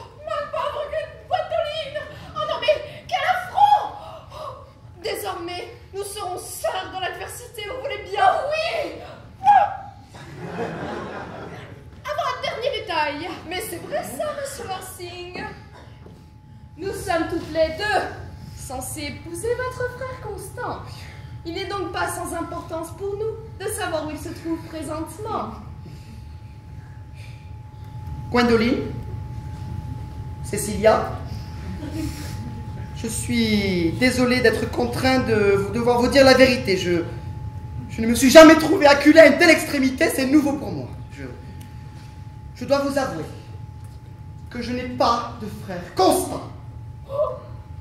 Je n'ai pas de frère du tout. Je n'en ai jamais eu et je n'ai aucune intention d'en avoir un jour. Voilà. Pas de frère du tout? Aucun. Jamais eu le moindre frère d'aucune sorte. Jamais, d'aucune sorte. Il est donc clair qu'aucune d'entre nous n'est fiancée à personne. Oh, comme c'est une drôle de situation pour une jeune fille de se retrouver comme ça, le bec dans l'eau. Le bec dans l'eau? Parfaitement, le bec dans l'eau. Oui, le bec dans l'eau. Et donc maintenant, nous n'avons plus qu'à partir. Ils n'ont pas le toupet de nous suivre, non, ça c'est sûr. Les hommes sont si poltrons.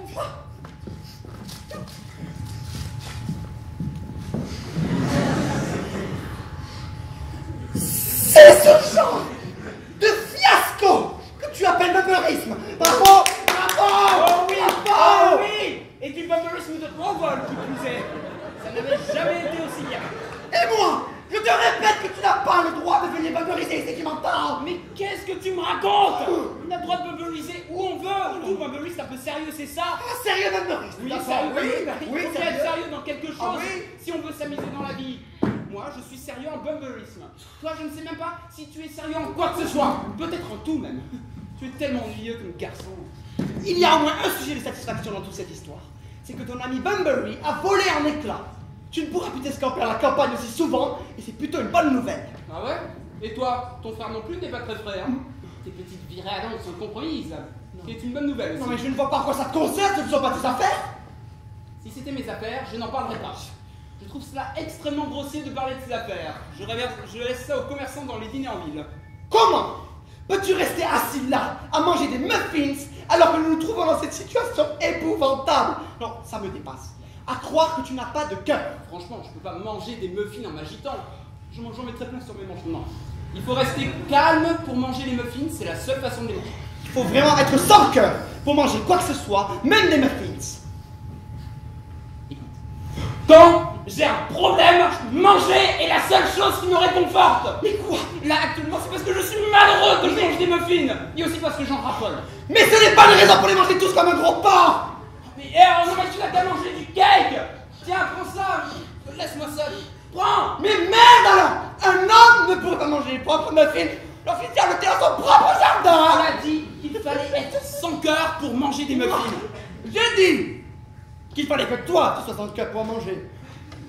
Et c'est tout différent! C'est peut-être différent, mais un muffin reste un muffin. Algernon, je voudrais juste que tu t'en ailles!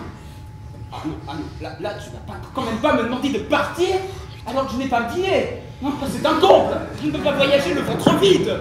Franchement, qui fait ça, à part les végétariens ou les socialistes? En plus, le révérend Chasuble, eh ben, figure-toi que j'ai pris rendez-vous avec lui pour me faire baptiser sous le nom Constant, sous le coup de 6 ans moins le quart. Mais tu vas me faire le plaisir d'abandonner! J'ai moi-même pris rendez-vous avec Chasuble pour être baptisé Constant à 5h30, à 5h30. Non mais tout le monde ne va quand même pas se faire baptiser Constant, en fait, Gwendoline le souhaite pour moi, et dans mon cas, rien ne s'y oppose, ok? Il n'y a aucune preuve que j'ai déjà été baptisé un jour. Et Père Chasuble est de mon avis, mais dans ton cas, c'est tout différent. Tu as déjà été baptisé, toi? Ah oui, mais moi, ça fait déjà depuis très longtemps que je n'ai pas été. Mais tu es baptisé, c'est ce qui compte! Oh! Au moins, ça me fait pas me supporter, hein! Toi, si tu n'es pas sûr qu'on t'a déjà baptisé, à ta place, je me méfierais, tu peux très bien tomber malade. N'oublie pas qu'un de tes parents proches vient tout juste de décéder à Paris sous les coups d'une mauvaise grippe il y a à peine 2 jours. Tu m'as toi-même dit qu'une mauvaise grippe n'était pas héréditaire. Oh, mais ça l'était à l'époque, mais ça peut très bien l'être devenu aujourd'hui. N'oublie pas que la médecine fait des pas de géant chaque jour. C'est absurde, tu ne dis que des absurdes. Oh, et voilà, tu rembarques le muffin. Rends-moi ça. Mais quoi? Je t'ai dit que j'adorais ça. Mais tu n'as qu'à prendre du... Mais quoi? Prendre du cake. C'est dégueulasse, le cake. Et pourquoi tu en sers alors? Tu as vraiment une idée déplorable de la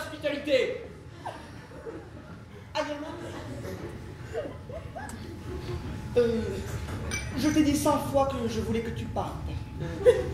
Tu t'en vas, oui ou non? D'abord, je finis mon thé. Et ensuite, il reste un muffin. Non, attends, Jack, non, attends, mais... Jack!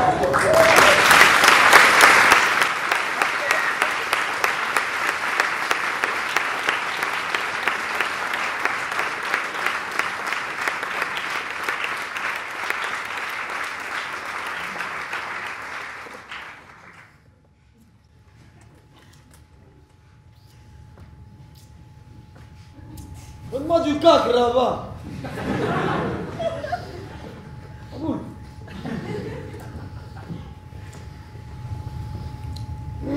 Je causais bien ces cosses, moi. Et à la tienne, et sûrement pas ceux de cette ferme. Ah, mais tu les as vus avec leurs habits de prouc, hein? Pas. Ils viennent à la campagne parce que c'est tendance. Mais ils ont jamais touché le cul d'une vache, et encore moins la plume d'un canard. Par contre, pour se tirer dans le cul et se toucher l'aile... Tu veux dire se tirer dans l'aile et se toucher le cul, non? Oui, bon, c'est pareil. Ils sont chiants à mourir, ces cons. Ils commencent à me taper sur les roubignoles. Oh, mais par contre, ils nous nourrissent. C'est la ferme, ça. La ferme. Tu l'as fait? Hé, qu'est-ce que j'ai fait, moi? Mais parle pas comme ça, d'accord? On n'a pas que lever les cochons ensemble. Sérieux, c'est quoi le problème avec ta tête? Regarde, tu le fais tout le temps. Pas de problème, moi. Pas de mouron à se faire, mon gars. Crache le morceau, pardi. Il y a un truc que tu me caches, là. Hein. Bon, assis-toi et prends un verre. Je suis déjà assis. Prends un verre. Pas un verre vide, abruti, allez, tiens. Vois pas ce petit cocktail de tapette, hein? Bon, quand j'étais petit, tu vois, pas plus grand qu'un petit magno. Mais mes parents, ils m'ont abandonné ici même, dans cette ferme. Puis des pours m'ont trouvé. Des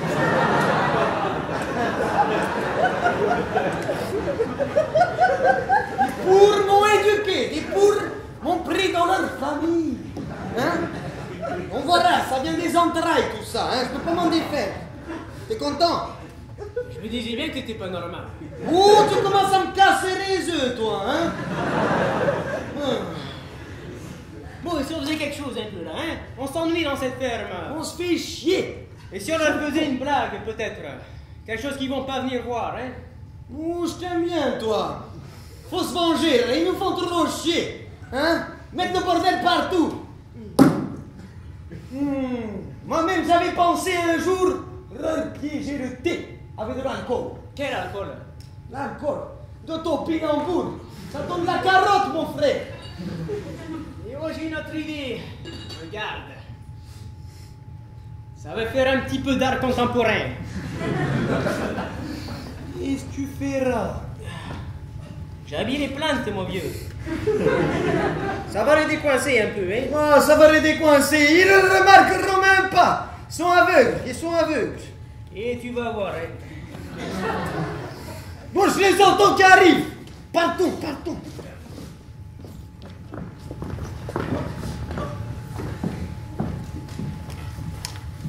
Le fait qu'il ne nous ait pas suivis tout de même prouve qu'il n'emmène pas large. Oh, et en plus, ils ont mangé les muffins, ce qui est un signe de repentir. Ils font ce qui nous ignorent. Ne pourriez-vous donc pas tousser? Un peu plus fort, oui, c'est bon. Oh, mais ils nous regardent. Oh, mais quelle effronterie. Oh, mais ils approchent, en plus, on en met calculant. Écoutez, écoutez, gardons un silence glacé. Oh oui, c'est la seule chose à faire. Hein.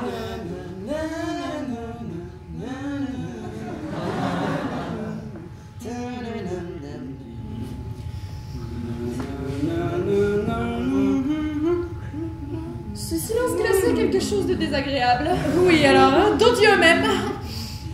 Hors de question de parler les premières. Ah non, à aucun prix. Monsieur Horsing, j'ai quelque chose de très important à vous demander. Prenez garde à ce que vous répondrez.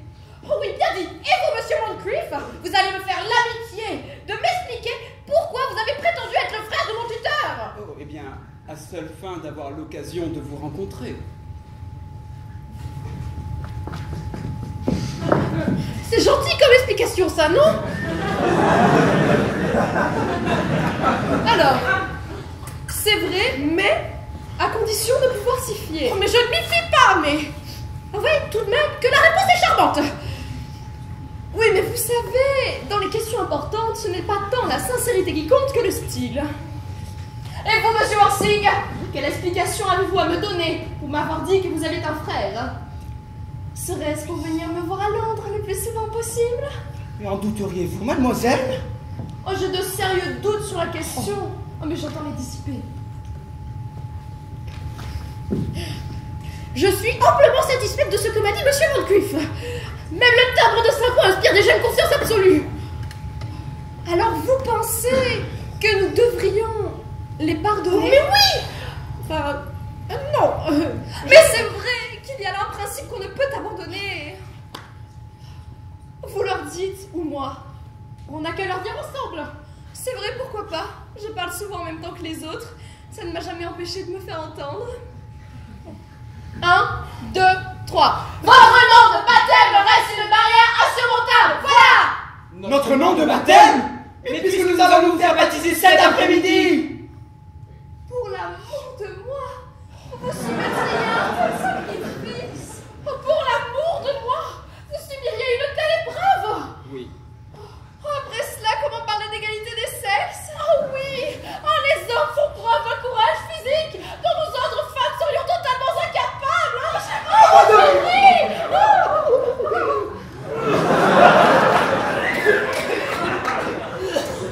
Et une dénommée Lady Bracknell qui arrive. Elle a pas l'air contente. Qu'est-ce que cela signifie? Que je suis fiancée à Monsieur Orsing, maman. Asseyez-vous! Asseyez-vous immédiatement! L'hésitation est un signe de décadence morale chez les jeunes et de sénilité chez les vieux. Informez monsieur de la fugue soudaine de ma fille par une servante fidèle, dont j'ai acheté la confiance avec une petite pièce. Je l'ai suivie aussitôt par le train. Son père croit fort heureusement qu'elle assiste à une conférence universitaire un peu longue sur l'influence d'un revenu régulier sur la qualité de la pensée. Je ne me propose pas de le détromper. Cependant, vous comprendrez, monsieur, que toute communication entre vous-même et ma fille doit cesser immédiatement. Je suis fiancé à Gwendoline Lady Bracknell et je compte me marier avec elle. Vous n'êtes rien de ce genre, monsieur. Et maintenant, Algernon. Algernon! Oui, ma tante. Est-ce dans cette demeure que réside votre ami handicapé, monsieur Bunbury? Oh, non, pas du tout. Bunbury n'habite pas ici. Bunbury est tout à fait ailleurs. En fait, Bunbury est mort. Mort? Quand monsieur Bunbury est mort? Je l'ai tué cet après-midi. Enfin, non, je veux dire, Bunbury est mort cet après-midi. Voilà. Et de quoi donc je vous prie? Il a volé en éclats. Volé en éclats? Mais monsieur Bunbury se passionnait pour la question sociale, est-ce que je vois? Il a été puni d'un intérêt si morbide. Non, pas du tout, ma tante. Ce que je voulais dire, c'est qu'on a fini par y voir clair dans son petit jeu. Ses médecins lui ont démontré qu'il n'était plus capable de vivre, donc Bunbury est mort. Eh bien, voilà un homme qui avait une confiance déraisonnable dans la vie de ses médecins. Je suis contente, cependant, qu'il ait choisi une voie et qu'il s'y soit tenu. Et maintenant que nous voilà débarrassés de Bunbury, Mr. Worthing! Puis-je savoir qui est la jeune personne que mon neveu Algernon tenait par la main d'une façon fort peu appropriée? Cette jeune personne, madame, se trouve être ma pupille, Cecilia Cardio. Je suis fiancé et compte me marier avec Cecilia, ma tante. Je vous demande pardon? Nous sommes fiancés et nous allons nous marier. Je me demande si c'est dû à la qualité de l'air dans cette partie du Hertfordshire. Mais le nombre de fiançailles qui s'y font me semble considérablement au-dessus des moyennes voulues par les statistiques. Une enquête préliminaire de ma part ne semble pas hors de propos. Monsieur, Mademoiselle Cardew serait-elle reliée de quelque façon que ce soit à l'une ou l'autre des gares londoniennes? Je demande cela à titre d'information. Jusqu'à hier, je ne savais pas qu'il puisse y avoir des personnes ou des familles qui descendent d'un terminus. Mademoiselle Cardew, madame! Et la petite fille de feu Thomas Cardew du 149 Belgrave Square à Londres, du 146 Fox Street à Manchester et du 137 Lehman Street à Liverpool. 3 adresses. Oui. Oh, 3 adresses inspirent toujours confiance, même chez les gens qui doivent gagner leur vie. Mais quelle preuve est-ce de leur authenticité? Mais madame, j'ai précieusement conservé tous les registres des tribunaux de l'époque. Oh. Je les tiens à votre disposition. J'ai déjà trouvé d'étranges erreurs dans ces ouvrages. Les notaires de famille de Mademoiselle Cardew sont maîtres Mark B, Mark B et Mark B. Mark B. Oh. Il est de grande réputation. On m'a d'ailleurs dit que l'on voit parfois un des Mark B à des dîners en ville. C'est très très convaincant. Oh, mais trop aimable, madame. Mais j'ai aussi à ma possession ce qui devrait vous satisfaire, tous les certificats de Mademoiselle Cardew, de naissance, de baptême, de sa première communion, de sa profession de foi, de sa première colique à l'âge de 3 ans. Si cela vous convient, je Une les tiens à votre fille disposition. remplie d'incidents à ce que je vois. Un peu trop peut-être pour une aussi jeune fille. Je ne suis pas particulièrement favorable aux expériences prématurées. Gwendoline, nous partons. Oh, monsieur, une dernière question en passant. Mademoiselle Cardew disposerait-elle d'un petit pécule? Oh.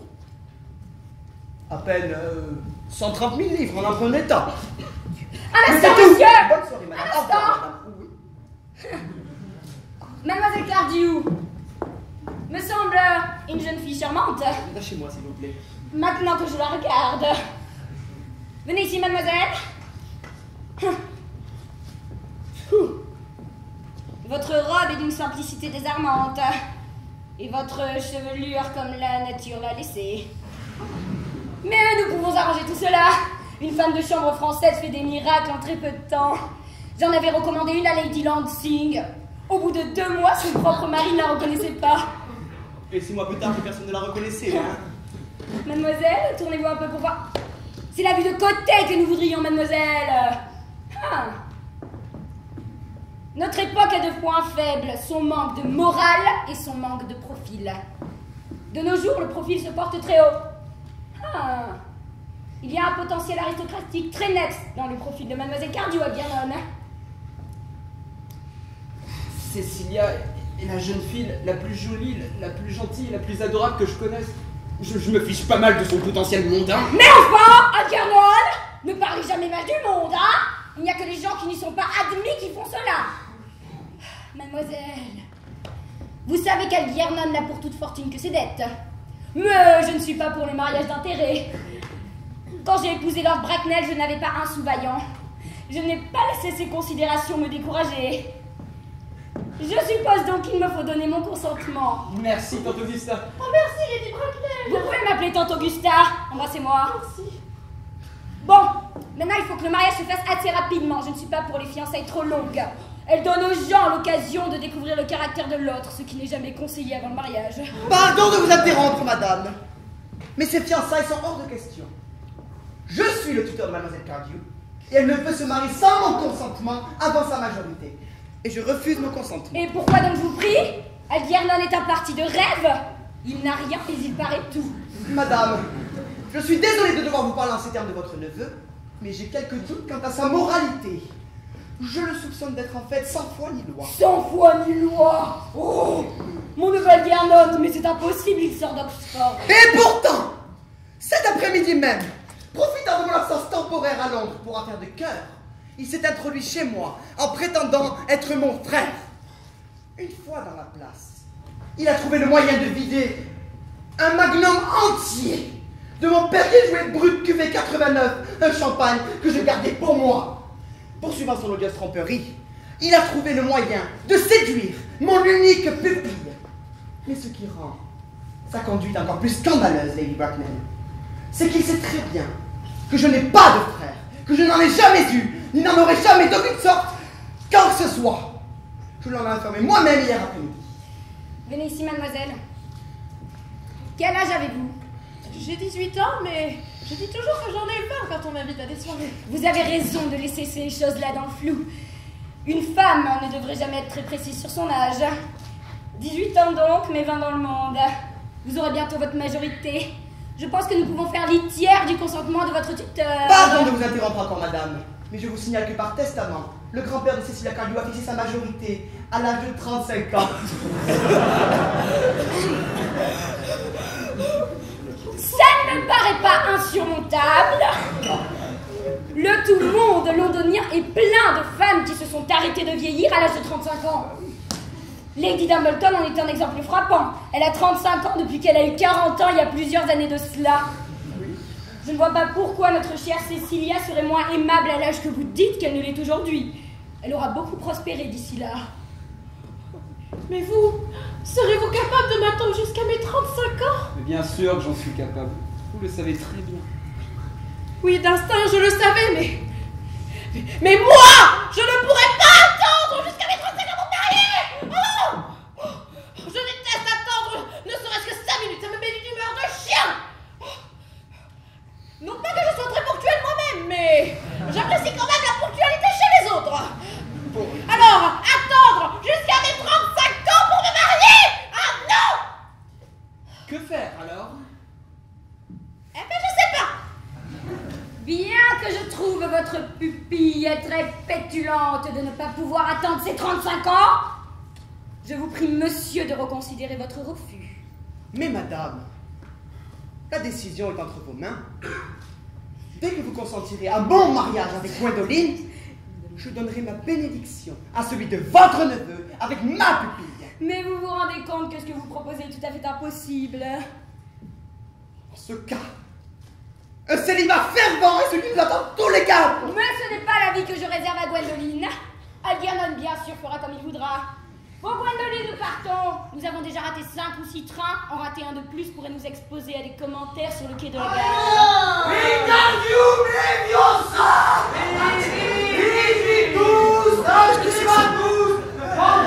Ceci est mon corps. Votre pêcheuse. Invite à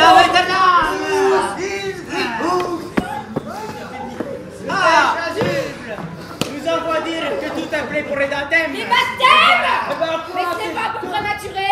Eh ben alors, ces deux gentlemen ont exprimé le désir de se faire baptiser dès aujourd'hui. À l'orage! Non, mais c'est sacrilège, Algernon! Je vous défends de vous faire baptiser.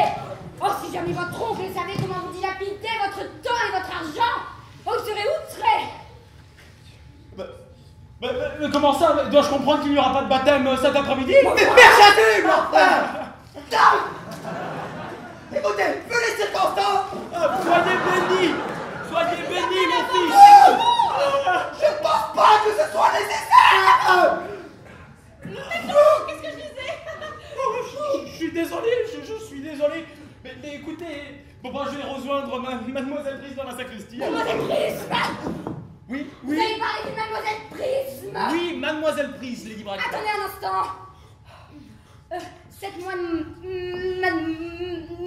Mademoiselle Prisme dont vous parlez, serait-elle une personne portée aux élucubrations plus ou moins liées à des activités d'éducation?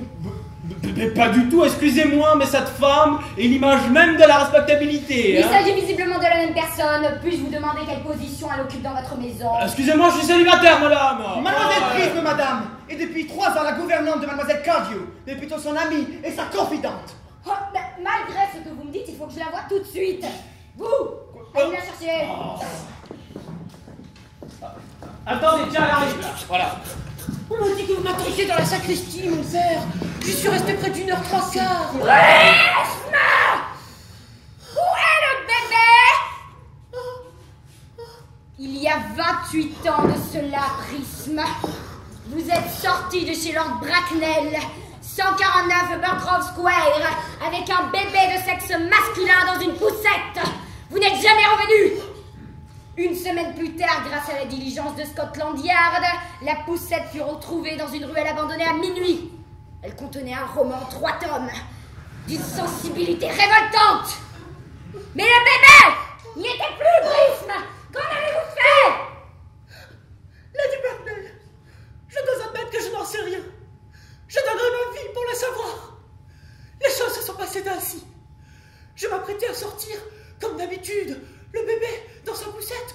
J'avais également avec moi un vieux sac en cuir dans lequel je comptais mettre un manuscrit d'un ouvrage que j'avais rédigé à mes rares moments perdus. Dans un moment d'égarement, d'abstraction mentale, tels ces charmes que donnaient les dieux grecs aux humains pour mieux ramuser d'or. C'est tout à fait le style de votre roman. Oh, venez-en, faites prisme. Oh, de folles distractions que je ne me pardonnerai jamais, donc j'ai mis le manuscrit dans le landau et le bébé dans le sein. Et le sac, vous l'avez tout mis. Oh, ne me demandez pas cela, monsieur. Je vous en prie, mademoiselle. Il en va du bonheur de plus d'une vie. J'ai besoin de savoir où vous avez mis le sac qui contenait ce bébé. À la consigne d'une célèbre gare de Londres. Laquelle? La gare Victoria. La ligne Lord Brighton. Excusez-moi une seconde. Gwendoline, attendez-moi ici. Si vous n'êtes pas trop long, je peux bien vous attendre ici toute ma vie.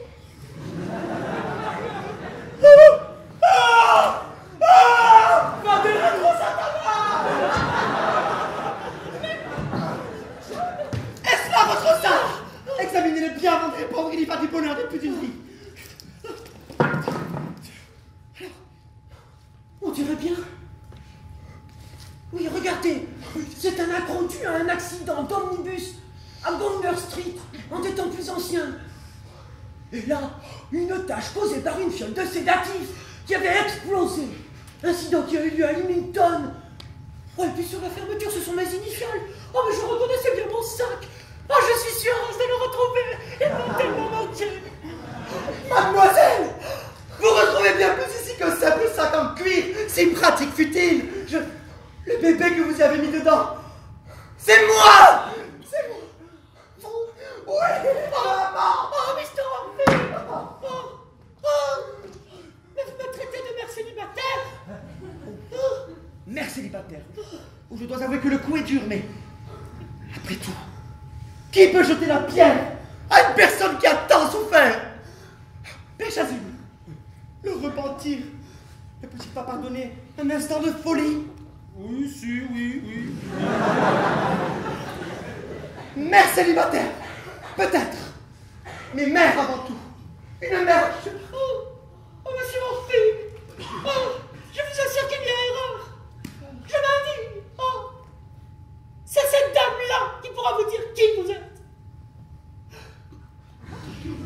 Lady Wagner, je n'ai pas l'intention de vous soumettre à un interrogatoire. Et voulez-vous bien m'informer de qui je suis? Eh bien, ce que j'ai à vous dire risque de ne pas vous plaire. Vous êtes le fils de ma sœur, Madame Moncrief, et par conséquent le frère aîné d'Algernon.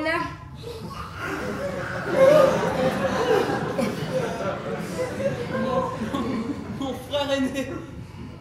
Ton frère aîné? Alors après tout, j'ai un frère. Je le savais! Oh, je savais que j'avais un frère!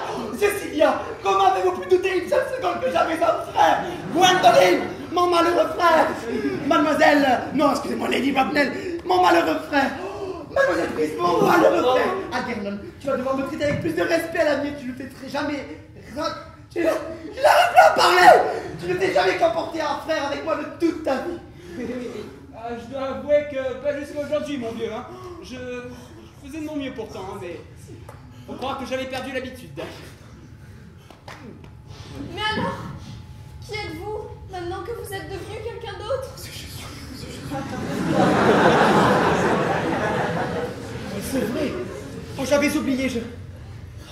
J'imagine que votre décision sur ce point est irrévocable. Je ne vainque jamais, sauf dans mes affections. J'adore votre fermeté d'âme. Écoutez, réglons la question une bonne fois pour toutes. Tante Augusta. Je peux vous appeler Tante Augusta, n'est-ce pas? Lorsque Mademoiselle Prisme m'a emmené en balade, m'avait-on déjà baptisé? Évidemment, tous les privilèges que l'argent peut acquérir vous avaient été prodigués. J'étais donc baptisé. Voilà qui est réglé. Et quel nom m'avait-on donné? Eh bien, étant l'aîné, le nom de votre père. Ah, mais certes, mais c'était quoi son nom? Voilà, minute, je ne me souviens pas du petit nom du général. Il en avait tant, c'est sûr, il était excentrique, mais pas à ce point. Ça n'est venu qu'après avec le climat de l'Inde, ses problèmes gastriques et conjugaux, enfin ce genre de choses. Algernon, toi tu te rappelles bien le nom de maman quand même, de papa, pardon. Mon vieux, on ne se parlait jamais, hein. Il est mort, j'avais même pas 1 an. Tante Augusta, mon père était un général, n'est-ce pas? Je veux dire, son nom figure forcément dans les registres militaires de l'époque. Votre père était profondément en faveur de la paix, sauf dans sa vie conjugale. Mais son nom doit figurer dans les registres militaires, évidemment. J'ai là relié tous les registres militaires des 40 dernières années. J'aurais dû ouvrir ces précieux volumes et les étudier de plus près. Oh Dieu! Que semble très nerveux, en tout cas. On dirait une bagarre. C'est Joseph! C'est Joseph! Non! Ça y est, je l'ai! Messieurs généraux, Max Baum, Maxby, Maxwell!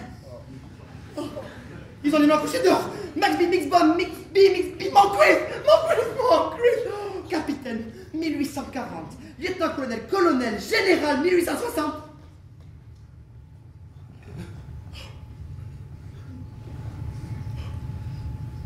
Constant! Oh, alléluia, il est fort!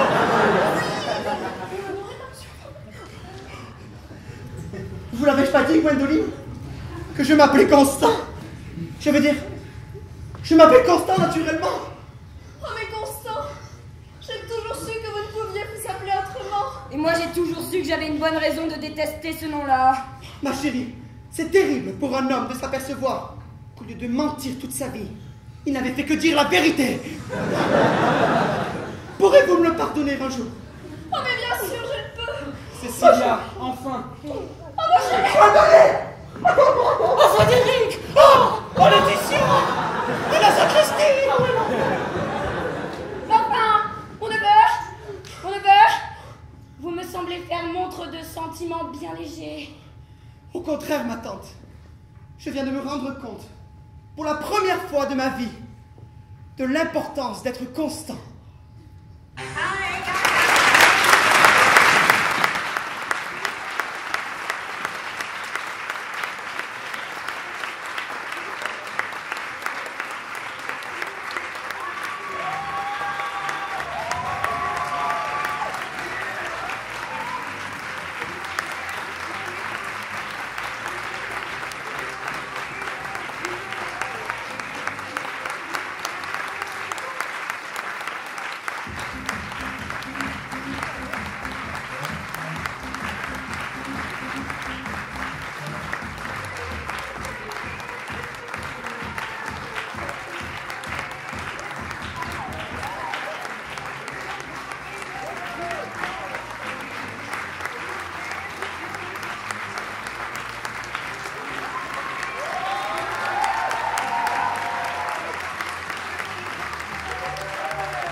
Merci vraiment, vous avez été un public génial. On vous applaudit.